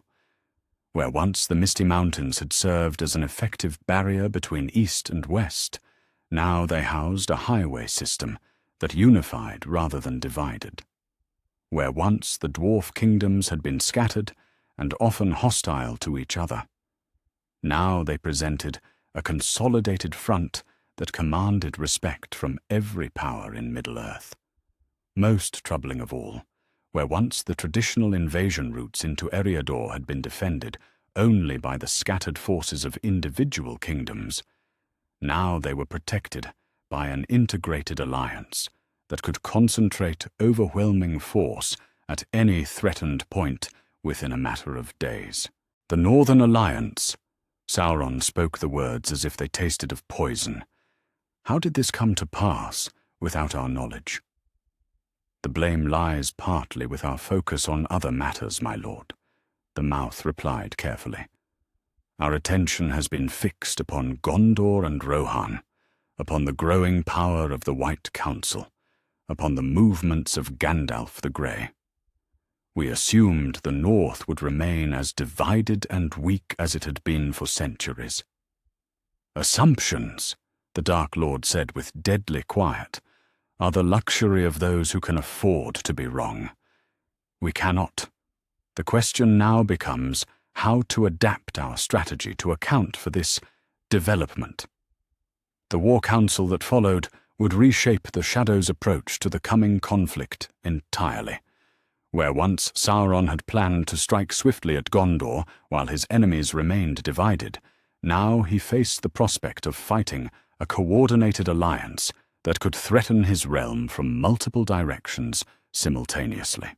"The traditional approaches are blocked," reported the Witch King of Angmar, his voice echoing from beneath the hood that concealed features no mortal could look upon and live. "The Gap of Rohan remains vulnerable, but any force attempting to use it would find itself caught between the riders of the Mark and the combined armies of the Northern Alliance. The passes through the Misty Mountains are completely under dwarf control, while the High Pass has been fortified beyond any hope of forcing." "Then we must find other means," Sauron declared. "If we cannot break their alliance through direct assault, we must break it through other methods. Corruption, division, betrayal. These have ever been our most effective weapons against the Free Peoples." It was then that the Dark Lord's gaze turned toward Isengard, where Saruman the White maintained his tower and his pretense of opposition to the Shadow. The head of the White Council had already begun his secret communications with Mordor, though he believed himself to be the deceiver rather than the deceived. His position and authority made him the perfect instrument for sowing discord among the very alliances that threatened Sauron's plans. "Saruman grows ever more amenable to our suggestions," the Mouth observed with satisfaction. His resentment at Gandalf's influence over the White Council, his envy of the power wielded by others, his conviction that he alone possesses the wisdom to guide Middle-earth's future, all of these make him malleable to our purposes. Good. He is to focus his efforts on poisoning the relationships between the dwarf kingdoms and their human allies. The Northern Alliance's strength lies in cooperation between peoples who have historically mistrusted each other. If that cooperation can be undermined, Sauron's satisfaction was palpable in the chamber's oppressive atmosphere. The orders that went forth from Barad-dûr over the following months were subtle, calculated, and aimed at exploiting every potential weakness in the alliance that threatened the Dark Lord's dominion. Saruman received instructions disguised as his own brilliant insights, suggestions for how to convince the kings of men that the dwarves were growing too powerful, how to persuade the dwarf lords that their human allies sought only to exploit their wealth and strength. Rumors were planted in the courts of kings, whispers that questioned motives and loyalties. Trade disputes were artificially magnified into diplomatic crises.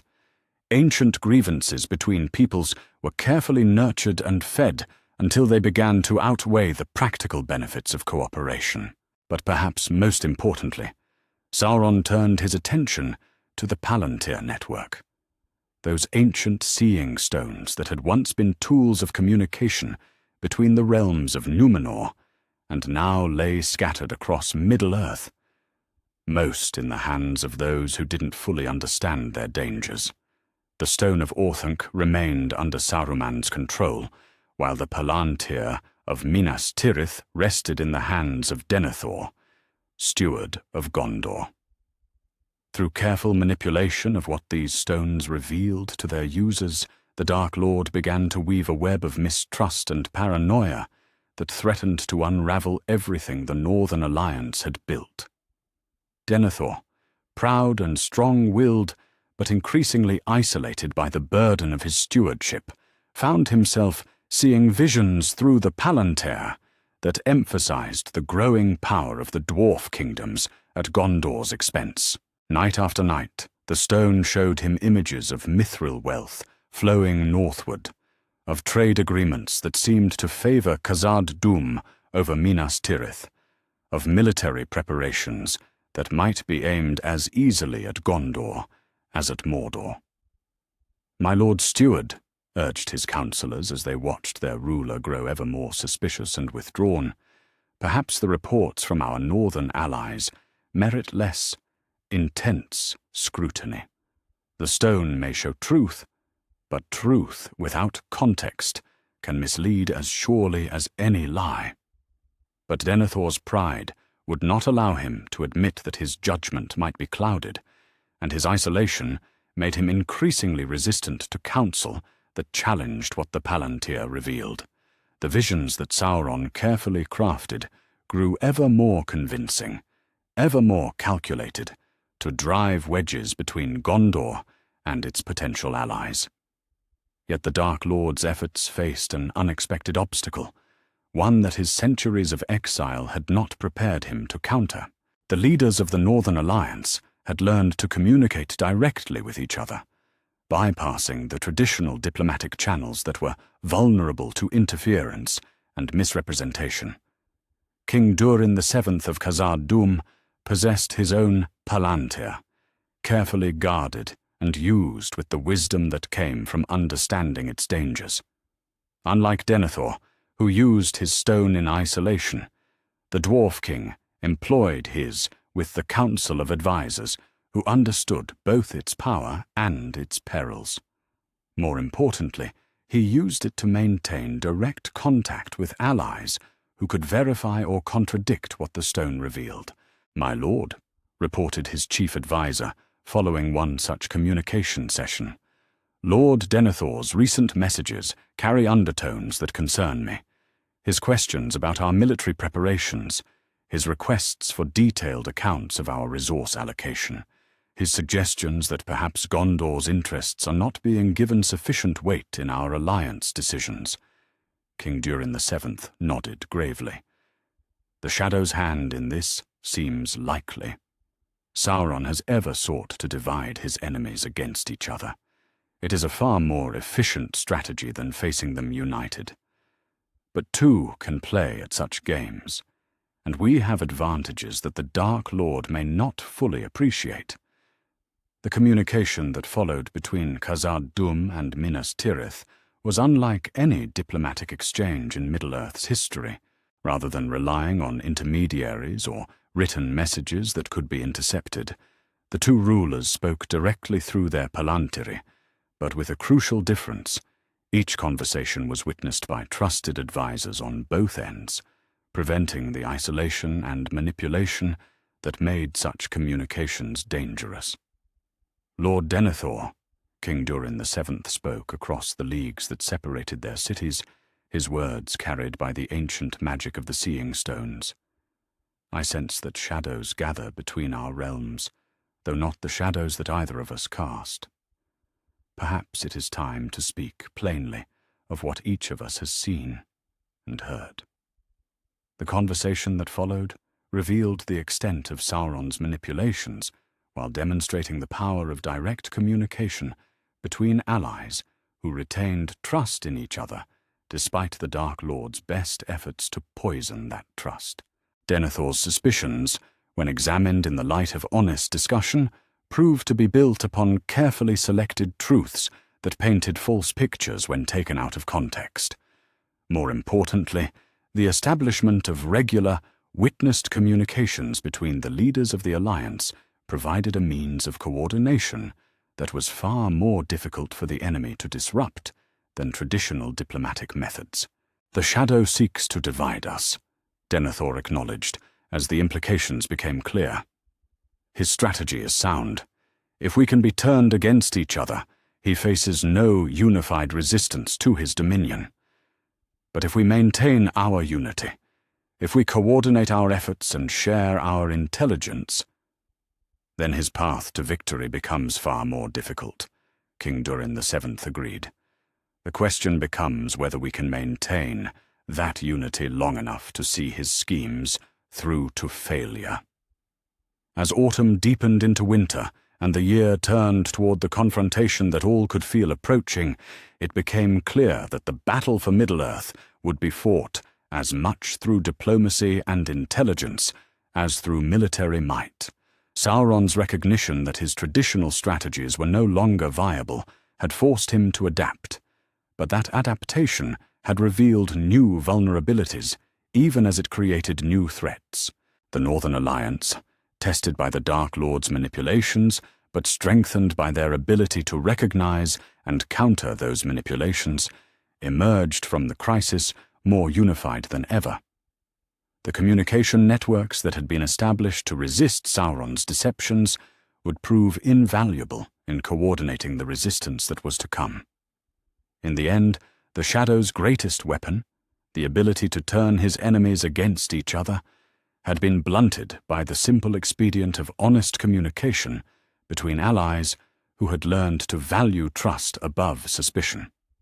The Dark Lord remained formidable. His armies were vast, and his malice boundless. But the strategic surprise upon which his plans had depended was lost. The stage was set for a confrontation unlike any that Middle-earth had seen since the last alliance.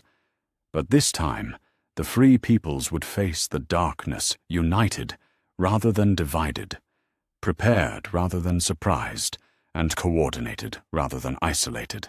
The shadows in the south had grown long and deep, but they would find no purchase in a north that had learned to stand together against the dark. Chapter 9. The Fellowship's Royal Road. The Council of Elrond had never hosted so diverse an assembly, nor debated a matter of such complexity with so many potential solutions. Where once the discussion might have centered on desperate choices between equally perilous paths, now the representatives gathered in Rivendell found themselves weighing options that previous generations could never have imagined. Elrond Half-Elven gazed across the circle of councillors with eyes that had witnessed the rise and fall of kingdoms, the birth and death of ages. But even his ancient wisdom had not prepared him for the strategic possibilities that now presented themselves. Beside the expected faces, Gandalf the Grey, Aragorn, son of Arathorn, Boromir of Gondor, Prince Legolas of the Woodland Realm, sat representatives whose presence fundamentally altered the nature of their deliberations. Lord Gimli of Khazad-dûm bore little resemblance to the isolated, suspicious dwarf that Glóin might have been in a different timeline. As chief diplomatic liaison for the Northern Alliance, he possessed a sophistication and breadth of knowledge that came from decades of working with the leaders of multiple kingdoms. His presence meant that any plan they devised would have the backing of the greatest military and economic power in northern Middle-earth. "The ring must be destroyed," Gandalf stated, his voice carrying the weight of hard-won knowledge. On this point, there can be no debate. But the question of how to accomplish this task has been transformed by circumstances that none of us could have foreseen when the ring first came to light. Indeed, the strategic landscape that confronted them bore little resemblance to what earlier generations had faced. Where once the journey to Mount Doom would have required crossing hostile territory with minimal support, now they could traverse much of the distance through lands controlled by allied kingdoms, with safe harbors and supply depots available at regular intervals. The traditional route through the Gap of Rohan remains viable, Boromir observed, studying the maps spread before them.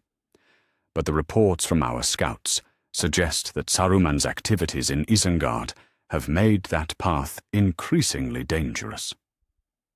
While the northern routes, Lord Gimli added, offer advantages that our forebears could not have imagined, the great road through Khazad-dûm provides not just safe passage, but access to resources and knowledge that could prove crucial to our success. Frodo Baggins, who bore the burden of the ring and would ultimately face the greatest peril, listened to the debate with growing amazement. He had expected to be offered only desperate choices between terrible risks. Instead, he was witnessing a discussion of how best to coordinate the resources of multiple kingdoms in support of their mission. "Tell me of these resources," Elrond requested. "What assistance might the Mountain Kingdom provide beyond safe passage?" The answer came not just from Gimli, but from Gandalf himself, whose recent communications with the lore masters of Khazad-dûm had revealed possibilities that transformed his understanding of their options. "The ancient libraries of the Mountain Kingdom," the wizard explained, "contain records that were lost elsewhere during the long years of conflict and chaos. chronicles from the Second Age that detail not just the making of the Rings of Power, but their interactions, their weaknesses, and most importantly, the conditions under which they can be unmade. The implications were staggering. Where once their knowledge of the ring's destruction had been limited to legends and fragments, now they had access to comprehensive records maintained by scholars who had never faced the disruptions that had scattered such knowledge elsewhere. But perhaps more importantly, Gandalf continued, the Mountain Kingdom's artisans have developed techniques for working with materials touched by the ring's power. Mithril working that could provide protection against the ring's corruption. Alchemical knowledge that could prepare travelers for the fires of Mount Doom. Even cartographical resources that chart the safest approaches to Mordor itself. As the discussion continued, it became clear that the mission they were contemplating bore little resemblance to the desperate journey that might have been necessary in a less connected world. Instead of 9 companions traveling alone through hostile territory, they were planning a coordinated operation backed by the resources of multiple kingdoms and supported by intelligence networks that spanned Middle-earth. The Fellowship itself, proposed Aragorn, might be expanded beyond the traditional number. If we have the support of allied kingdoms, why limit ourselves to 9 when 12 or 15 might be more practical? But it was Frodo who provided the crucial insight that shaped their final decision. "No," he said quietly, his voice carrying despite its softness. "The ring itself is the greatest danger we face, not the enemies we might encounter along the way. Adding more people to our company increases the risk of corruption, of the ring finding new minds to influence and turn against our purpose." "The Hobbit speaks wisdom," Elrond agreed. "But his point argues for a different approach rather than abandoning the advantages we have discussed. Let the Fellowship remain 9, but let them travel with the knowledge and support that their allies can provide." The plan that emerged from their deliberations was elegant in its combination of traditional wisdom with new possibilities. The Fellowship would indeed consist of 9 members, but they would travel as honored guests rather than desperate fugitives. Their route through Khazad-dûm would provide not just safe passage, but opportunities to gather intelligence, acquire specialized equipment, and coordinate their efforts with allies who could provide support at crucial moments. Most importantly, Gandalf would have access to lore masters whose preserved knowledge could provide insights that had been lost elsewhere for centuries. 3 weeks later, the Fellowship approached the gates of Khazad-dûm as the first winter snows began to fall in the high passes. But where the journey in another timeline might have been a desperate flight from pursuit, now it had the character of a formal embassy undertaking a mission of utmost importance with the full support of allied kingdoms. "Welcome to the halls of my fathers," Gimli said, with evident pride, as they passed through gates that bore no resemblance to the black portals that had once welcomed only death and darkness. "Here you will find resources that exist nowhere else in Middle-earth, and wisdom that has been preserved since the Elder Days." The great road that led them into the mountain's heart was a marvel that left even the well-traveled members of the Fellowship speechless. The engineering that had created safe passage for armies and caravans had been refined over centuries into something that approached perfection. Crystalline lighting provided illumination that never failed, while ventilation systems ensured that the air remained fresh despite the mountain's bulk above. More impressive still was the welcome they received. Rather than sneaking through ruins haunted by ancient evil, they found themselves honored guests in a civilization that had reached heights undreamed of by most kingdoms. Scholars and craftsmen, warriors and diplomats, merchants and artists, all came to pay their respects to the Fellowship and offer what assistance their skills could provide. "The ring lore you seek," explained Master Thoric, chief of the Mountain Kingdom's archives, is extensive but complex.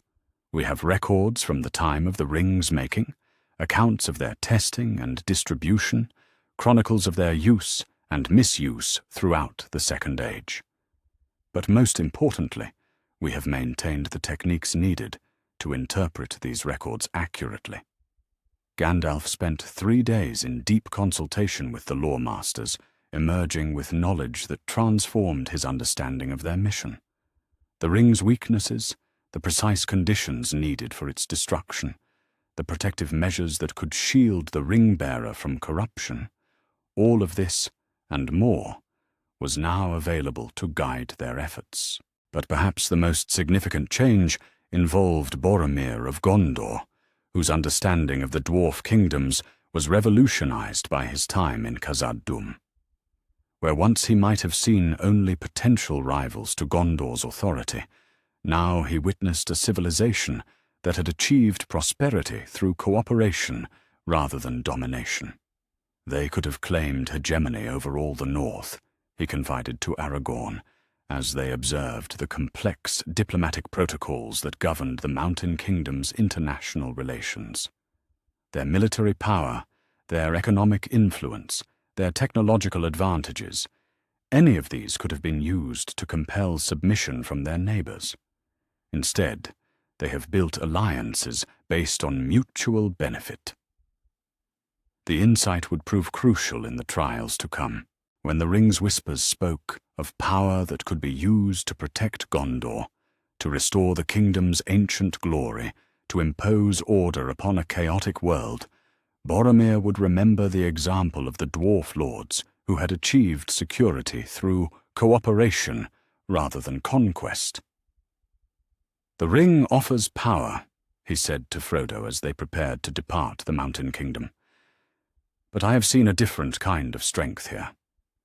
The strength that comes from being trusted rather than feared, from building rather than taking, from leading by example rather than by force." When the Fellowship finally emerged from the eastern gates of Khazad-dûm, they bore little resemblance to the desperate company that might have fled the mountain's ruins in another timeline. Their equipment had been upgraded with gear that could turn aside the sharpest blade and provide protection against even supernatural threats.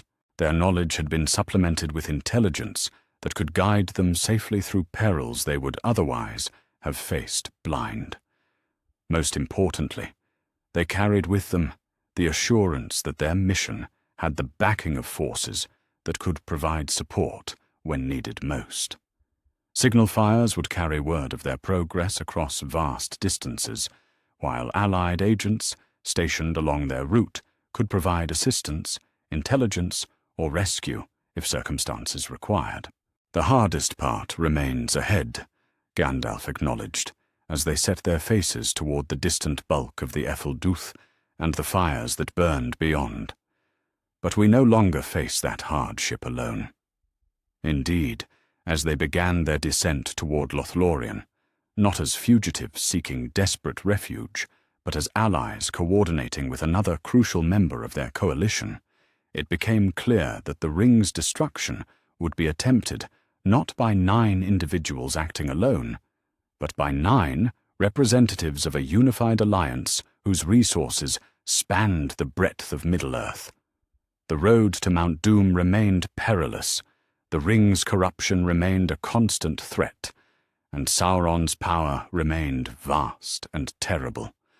But for the first time since the ring's rediscovery, those who sought its destruction possessed advantages that might prove equal to the challenges they faced. The Fellowship had taken the royal road through the halls of Durin, and they had emerged not diminished but strengthened, not alone, but supported by the greatest alliance the free peoples had ever forged. The final stages of their quest would test them as surely as any trial in Middle-earth's history, but they would face those tests with resources that no previous generation had possessed. The fate of the ring, and with it, the fate of Middle-earth itself, now rested not on desperate hope alone, but on the coordinated efforts of peoples who had learned that their strength lay not in standing apart, but in standing together against the darkness that threatened them all. Chapter 10. The Three-Front War. The horns of war echoed across 3 realms as the greatest coordinated military operation in Middle-earth's history began to unfold. From the ramparts of Helm's Deep to the walls of Minas Tirith, from the hidden passes of the Misty Mountains to the very gates of the Black Land itself, the forces of the Free Peoples moved with a precision and unity that caught even Sauron's vast intelligence network unprepared. King Theoden of Rohan stood upon the battlements of the ancient fortress, watching the western horizon, where dust clouds marked the approach of armies beyond counting. But for the first time in generations, those armies came as allies rather than enemies, and their banners bore the devices of kingdoms united in common cause. "They come in time," breathed Aragorn, who stood beside the king as they watched the first elements of the relief force crest the ridge. The dwarf engineers from Khazad-dûm, just as they promised.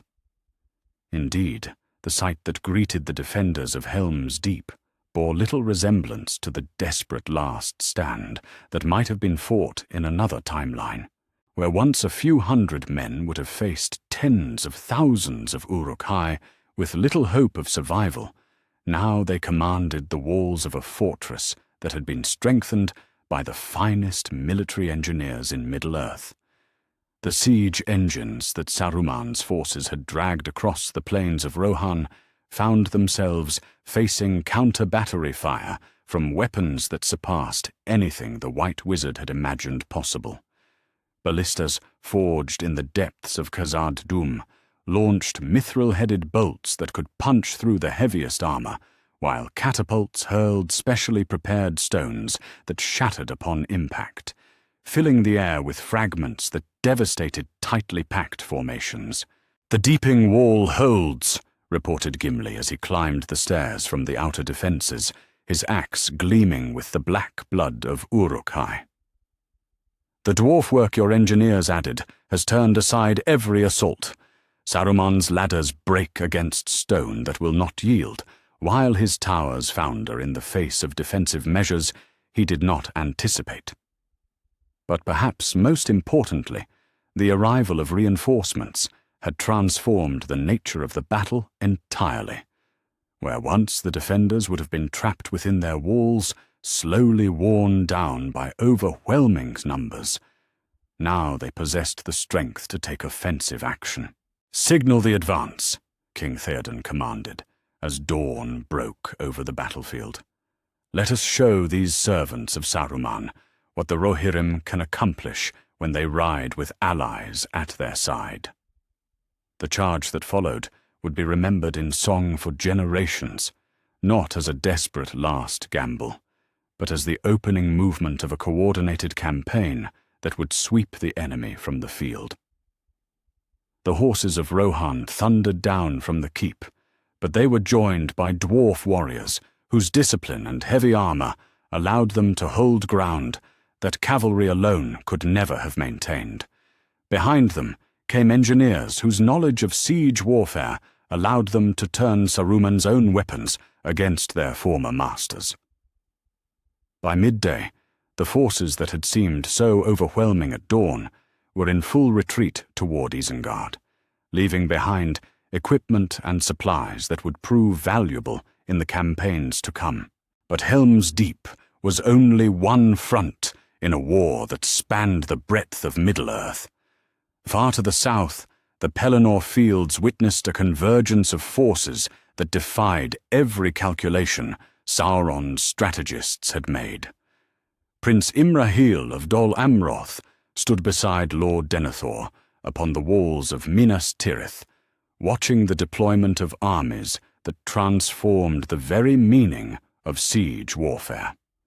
Where once Gondor would have faced the vast host of Mordor alone, trusting to stone walls and desperate courage to hold back the tide of darkness, now they commanded the field with allies whose presence made victory not just possible, but inevitable. "The northern host approaches," announced a herald, his voice carrying clearly across the courtyard, despite the din of preparation that filled every corner of the city. King Durin VII leads 5,000 warriors from Khazad-dûm, with siege engines that can breach any wall Mordor has built. Indeed, the sight of the dwarf army as it took position on the Pelennor was magnificent beyond description. Ranks of warriors in mithril mail formed squares that no cavalry charge could break, while their war machines were positioned with mathematical precision to provide overlapping fields of fire that could devastate any assault force.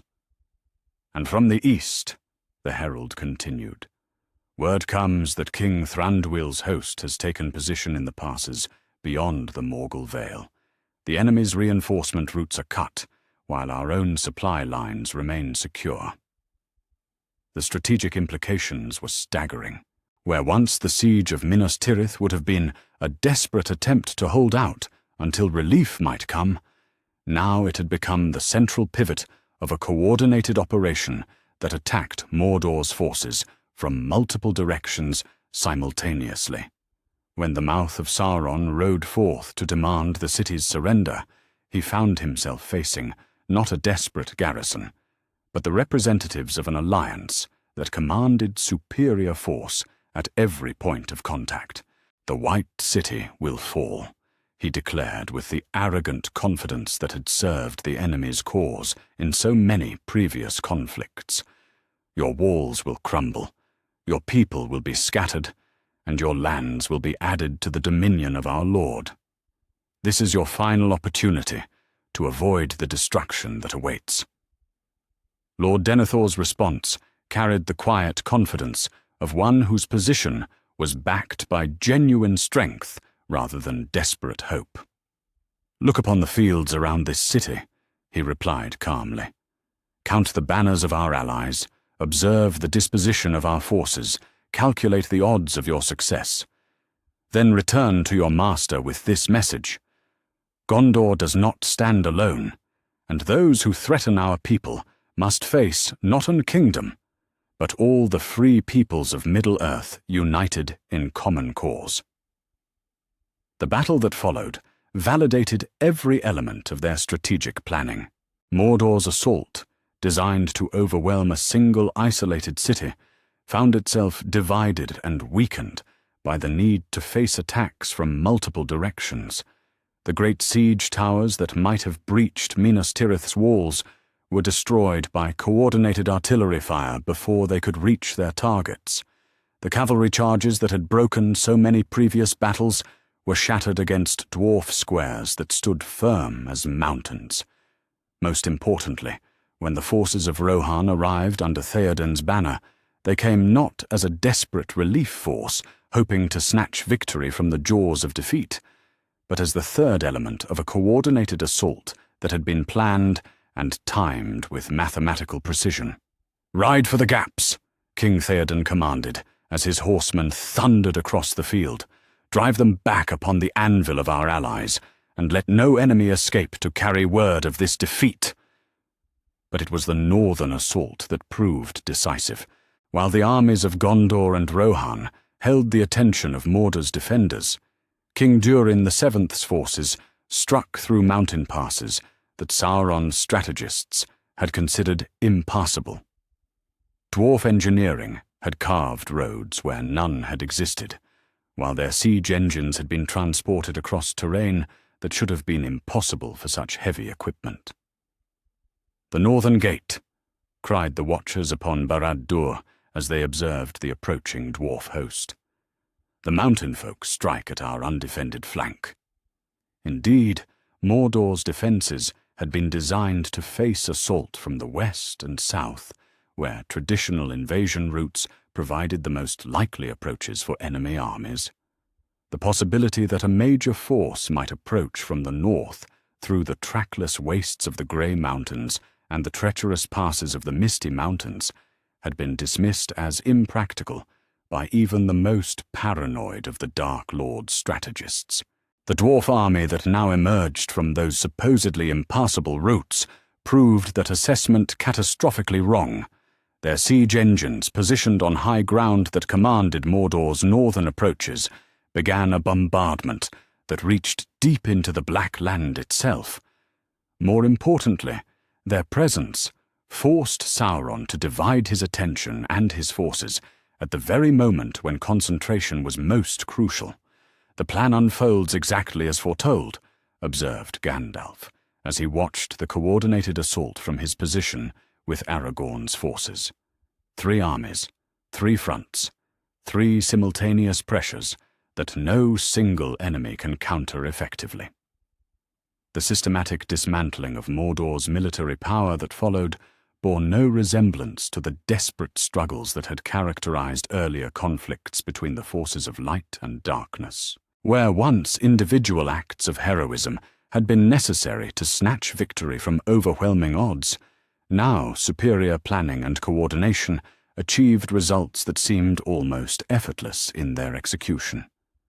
Barad-dûr's outer defenses, designed to withstand assault from a single direction, crumbled under attacks that came from every point of the compass. The orc armies that had seemed so vast when concentrated for a single assault were revealed as inadequate when forced to defend multiple fronts simultaneously. Most crucially, the supply lines that had sustained Mordor's war machine were cut by dwarf forces that had approached through routes their enemies had never thought to guard. "The tide has turned," announced King Elessar as he claimed his throne in the restored kingdom of Arnor and Gondor. But it has turned not through luck or desperation, but through the careful preparation and coordination of allies who understood that their strength lay in unity. The war was far from over. Frodo and Sam still made their perilous way toward Mount Doom, while pockets of enemy resistance remained throughout Mordor. But its outcome was no longer in doubt. The 3-front assault had achieved exactly what its planners had intended: the systematic destruction of Sauron's ability to project power beyond his own borders, and the creation of conditions that would allow the ring's destruction to proceed without the desperate improvisation that had characterized so many previous attempts to challenge the Dark Lord's dominion. As the armies of the Free Peoples consolidated their gains and prepared for the final assault upon Mount Doom itself, they did so with the confidence that came from proven success rather than desperate hope. The greatest coordinated military operation in Middle-earth's history had achieved its objectives through preparation, cooperation, and the understanding that some enemies could only be defeated by peoples who had learned to fight as one. The 3-front war had become the foundation upon which the final victory would be built, and that foundation was stronger than any single kingdom could have provided alone. Chapter 11. The Unbroken Ring. The paths that led through the Morgul Vale bore little resemblance to the trackless wastes that Frodo and Sam might have faced in another timeline, where once they would have stumbled blindly through enemy territory with only their courage and Gollum's treacherous guidance to sustain them. Now they moved with the confidence that came from careful preparation and institutional support. "The next cache should be just ahead," murmured Faramir as he consulted the map that had been prepared by the intelligence networks of the Northern Alliance. The captain of Gondor had insisted on personally leading the escort that would guide the ring-bearers as far as safety allowed, bringing with him not just the protection of armed rangers, but the accumulated knowledge that allied kingdoms had gathered about Mordor's interior. Frodo Baggins, who bore the ring and felt its weight more keenly with each step toward Mount Doom, found himself marveling at the transformation that had overtaken their desperate mission. Where once the journey to destroy the ring would have been undertaken by 2 hobbits alone, now it proceeded with the backing of every free people in Middle-earth. "Master Frodo," said Sam Gamgee, his voice carrying hope rather than the despair that might have characterized their journey under different circumstances. Look there. The signal fire burns bright on the ridge. Our folk know we've made it this far safely. Indeed, the communication network that stretched from the borders of Mordor back to the command centers of the Allied armies provided a level of coordination that would have been impossible in any earlier age. Every stage of their journey was monitored, every danger anticipated, every possible assistance provided within the constraints of secrecy that their mission required. "The cache is here, as promised," announced one of Faramir's rangers, uncovering supplies that had been positioned weeks earlier by agents who had infiltrated deep into enemy territory. Food, water, medicine, and... He paused, lifting a collection of items that gleamed with the characteristic luster of dwarf work. Special equipment from the mountain kingdoms. The gear that Frodo and Sam received bore the hallmark of craftsmen who had spent generations perfecting their art. Cloaks that would turn aside the searching gaze of enemy sentries. Boots that would make no sound on the roughest stone. Water bottles that would keep their contents cool even in the fires of Mount Doom itself. Most importantly, each item had been crafted with protective runes that would offer some measure of defense against the ring's corrupting influence. "We part company here," Faramir said, with evident reluctance, as they prepared for the final stage of their journey. "The paths ahead are too dangerous for larger groups, and your mission requires stealth that our presence would compromise. But remember, you do not go entirely alone." Indeed, the support network that would guide them through the final approaches to Mount Doom represented the culmination of planning that had involved every kingdom of the Alliance. Rebel slaves within Mordor's borders had prepared safe houses and escape routes. Allied agents had mapped the patrol patterns of Orc armies. Most crucially, the three-front assault that raged across Mordor's borders had drawn the attention of virtually every enemy force away from the paths that led to the cracks of doom. "The battle noise grows louder," observed Gollum, or Sméagol, as the personality that dominated their guide seemed to shift depending on circumstances that none could predict. Great armies clash while little hobbitses creep. Yes, perfect timing. Precious, perfect timing for sneaking and stealing and... "For completing our mission," Sam corrected firmly. The confidence that came from knowing their journey had institutional backing had transformed the gardener from Hobbiton into something approaching a military operative. Not stealing, Sméagol. Destroying. Ending the thing that's caused so much pain. The psychological transformation that had overtaken both hobbits was perhaps the most remarkable aspect of their journey. Where once they might have crept through Mordor as terrified fugitives, certain that discovery meant death and failure, now they moved with the assurance of agents whose mission was part of a larger, coordinated operation that would succeed regardless of their individual fate. That confidence proved crucial as they navigated the treacherous approaches to Mount Doom. The paths that in another timeline might have been choked with enemy forces were largely clear. As Sauron's attention remained fixed on the simultaneous assaults that threatened his realm from multiple directions, the few guards they encountered were easily avoided, or, when necessary, dealt with swiftly by techniques that Faramir's rangers had taught them during their preparation. "The mountain grows near," Frodo said, as the bulk of Mount Doom loomed before them, its fires casting an ominous glow that turned the sky itself red. I can feel the ring responding to its place of making." But where once the ring's influence might have overwhelmed a lone hobbit struggling against despair and exhaustion, now it faced a bearer who had been prepared for its assault. The protective gear crafted by dwarfsmiths offered some defense against its corruption, while the knowledge provided by lore masters had taught Frodo techniques for maintaining mental clarity even under the ring's most intense pressure. Most importantly, the confidence that came from knowing he was not alone, that his mission was supported by the greatest alliance in Middle-earth's history, provided a psychological foundation that the ring found difficult to undermine. "We can do this, Mr. Frodo," Sam said, with conviction that rang true, despite the hellish landscape that surrounded them. "We've come too far, with too much help, to fail now."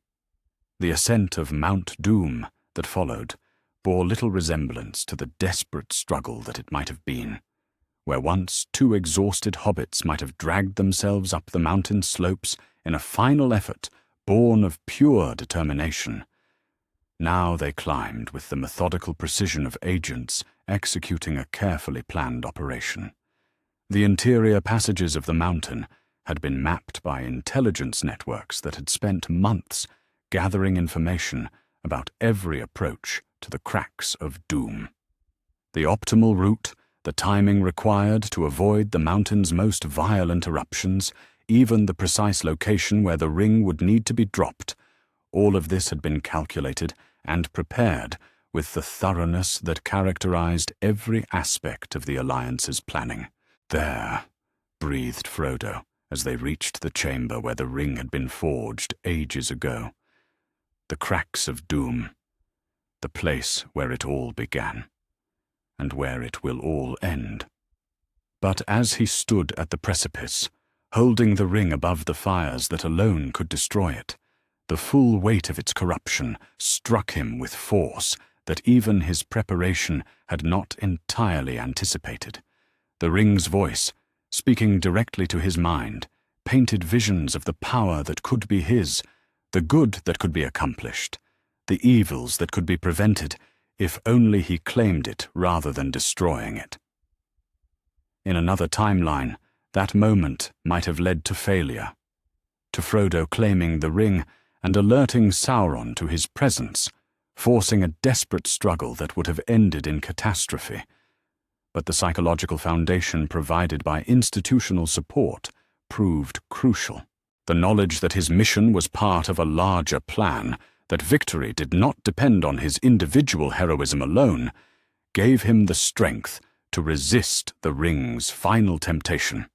"I cannot do this," he gasped, the ring burning in his hand. "It is too strong, too—" "Then we do it together," Sam declared, stepping forward to place his own hands around Frodo's. "You're not alone, Mr. Frodo. None of us are alone anymore."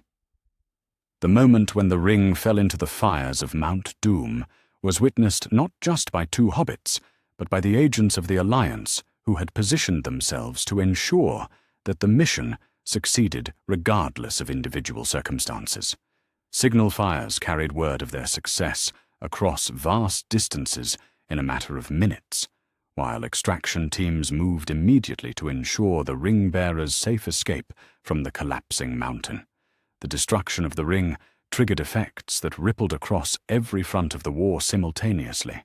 In the north, the dwarf armies that had been slowly grinding through Mordor's defenses suddenly found their enemies collapsing in confusion and terror. On the Pelennor fields, the forces of darkness that had seemed so implacable moments before began to flee in panic as their connection to the Dark Lord's will was severed. Throughout Middle-earth, the creatures and servants of the Shadow found themselves suddenly bereft of the coordination and purpose that had made them formidable. "It is done," announced Gandalf as he received word of the ring's destruction through the communication networks that spanned the Alliance. "Sauron is defeated, his ring unmade, his power broken forever." But the victory that followed bore little resemblance to the Pyrrhic triumph that might have been achieved through individual heroism alone. Instead, it represented the systematic success of planning and coordination that had involved every free people of Middle-earth. The collapse of Sauron's empire was not a narrow escape snatched from the jaws of defeat, but the inevitable result of superior strategy executed with precision and supported by resources that no previous generation had possessed. The armies of Mordor, deprived of their master's will, and finding themselves surrounded by enemies on every front, collapsed in chaos that made pursuit unnecessary.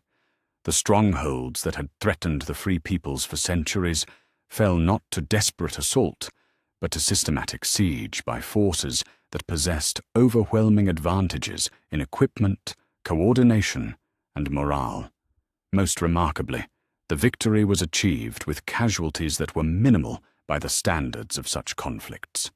The coordination that had characterized every aspect of the Alliance's strategy had enabled them to achieve maximum effect with minimum loss, proving that superior planning could indeed triumph over superior numbers. "The ring is destroyed," Frodo said simply, as he was carried from the ruins of Mount Doom by eagles whose arrival had been coordinated with the timing of the mission itself. "The shadow is lifted, and Middle-earth is free." But the freedom that had been won was not the desperate, narrow victory of individual heroes holding back overwhelming darkness. It was the systematic triumph of peoples who had learned to work together, to plan carefully, and to execute their strategies with the precision that came from true unity of purpose. The ring was broken, Sauron was defeated, and the age of his terror was ended, not through accident or desperate gamble, but through the methodical application of wisdom, coordination, and the understanding that some enemies could only be defeated by those who stood together rather than apart. Chapter 12. The Age of Mithril. The Great Hall of Khazad-dûm had witnessed many ceremonies in its long history, but never one quite like the gathering that took place in the early spring of the Fourth Age. Representatives of every free people of Middle-earth had come to witness the formal establishment of what historians would later call the Continental Alliance, a confederation of kingdoms united not by conquest or tribute, but by the shared recognition that their prosperity depended upon each other's success. King Elisar of Gondor and Arnor stood beside King Durin, the seventh of Khazad-dûm, their hands joined over the Treaty of Eternal Friendship that would govern relations between their realms for generations to come. But this was no simple diplomatic ceremony between two kingdoms. It was the foundation stone of a new age in Middle-earth's history. "Let it be recorded," proclaimed Lord Elrond, who had consented to oversee the ceremony before his own departure to the Undying Lands, "that on this day the free peoples of Middle-earth have chosen cooperation over competition, unity over division, and shared prosperity over individual advantage. May this alliance endure as long as the mountains stand and the rivers flow." Indeed, the treaty that was signed that day represented far more than formal diplomatic relations. It established the legal and economic framework for a level of integration that would have been unimaginable in any previous age. Trade barriers between the allied kingdoms were eliminated entirely. Citizens of member realms gained the right to travel, work, and settle throughout the alliance.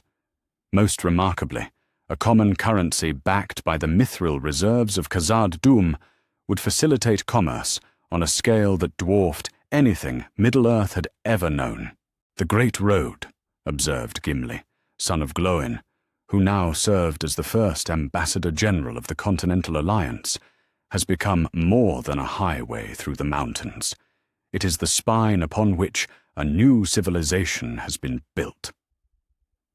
The truth of his observation was evident to anyone who traveled the routes that connected the Alliance kingdoms. Where once the Misty Mountains had divided Middle-earth into isolated regions, now they served as the foundation for a transportation network that spanned the continent. The original Great Road through Khazad-dûm had been supplemented by branch routes that connected every major settlement from the Grey Havens to the Sea of Rhûn. More impressive still were the new cities that had grown up at strategic points along these routes. What had begun as rest stops and trading posts had evolved into thriving centers of commerce and culture. Populations that had been scattered and isolated for centuries now found themselves part of a connected world, where goods, ideas, and people flowed freely across vast distances. "Look there," pointed Master Samwise Gamgee, now mayor of the Shire, but also an honoured member of the Alliance Council, as he stood with a delegation touring one of these new settlements. "That's a Rohirrim horse breeder, working with a dwarf smith to design new tack that can handle the loads needed for long-distance trade. And over there, Gondorian engineers are consulting with Shire folk about improvements to watermill design."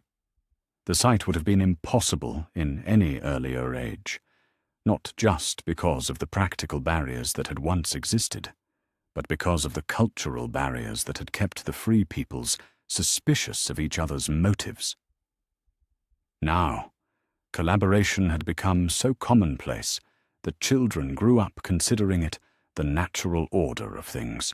Perhaps nowhere was this transformation more evident than in the great libraries and workshops where the preserved knowledge of Khazad-dûm was being combined with the practical expertise of other kingdoms to achieve innovations that neither could have accomplished alone. "The water clocks of Numenor," explained Lady Arwen, as she guided visitors through the expanded archives. "Combined with dwarf engineering precision and Shire folk agricultural knowledge, have produced time-keeping devices accurate enough to coordinate activities across thousands of leagues. The implications for navigation, agriculture, and trade coordination are revolutionary." But it was the magical innovations that truly demonstrated the potential of cooperative research. Elvish understanding of the natural world, when combined with dwarf knowledge of the Earth's deep places and human adaptability, had produced techniques for enhancing crop yields that promised to eliminate famine throughout the Alliance territories. Healing arts that combined the traditions of all the free peoples were achieving results that individual practitioners had never imagined possible. "The power we wield now," observed Gandalf the White during one of his increasingly rare visits to Middle-earth, "surpasses what any single kingdom has ever commanded. But it is power directed toward building rather than conquering, toward healing rather than harming, toward lifting up rather than casting down." The transformation was visible everywhere one looked. The rebuilt cities of the north rivaled Minas Tirith in their grandeur, while surpassing it in the diversity of their populations and the sophistication of their engineering.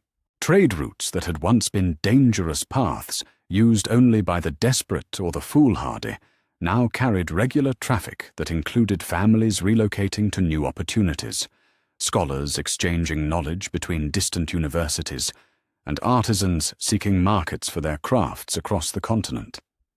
But perhaps the most remarkable change was cultural.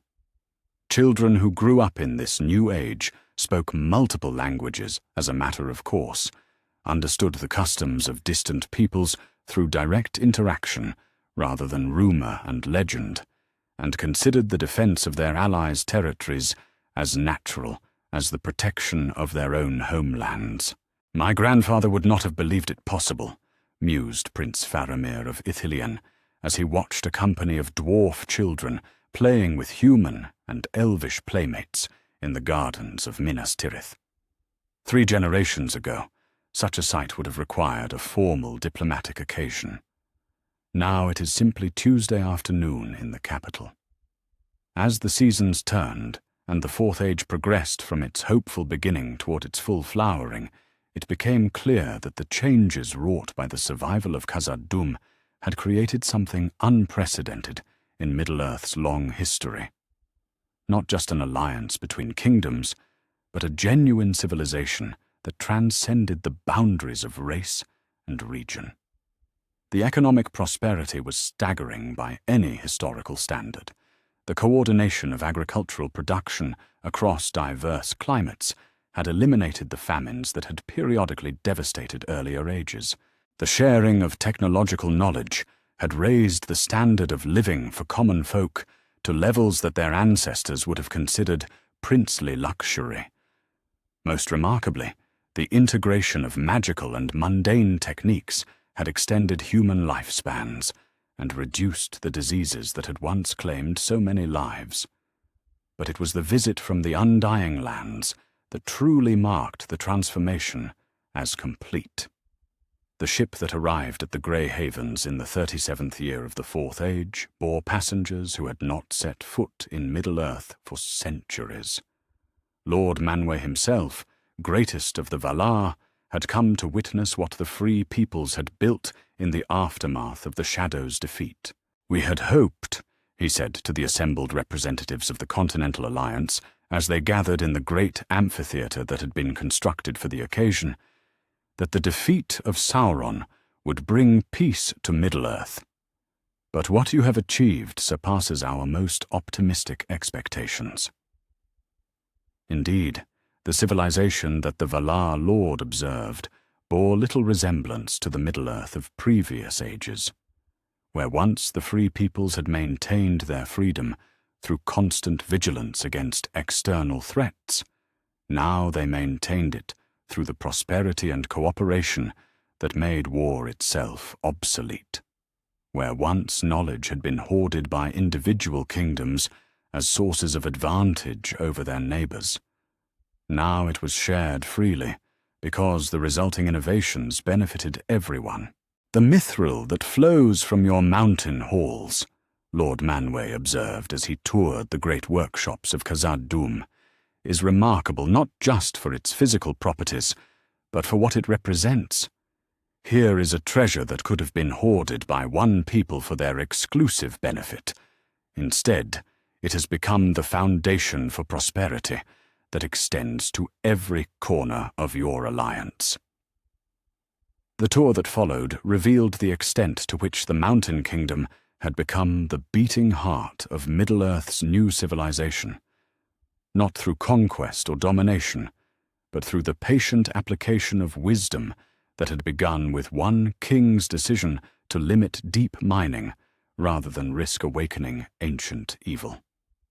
That single choice, made in caution rather than greed, had preserved a kingdom.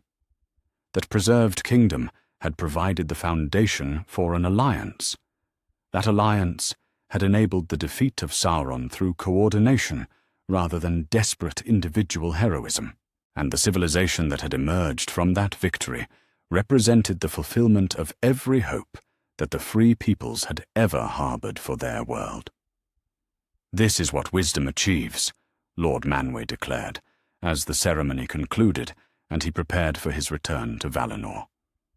Not the momentary triumph of strength over weakness, but the lasting prosperity that comes from choosing the harder path of cooperation over the easier path of selfishness.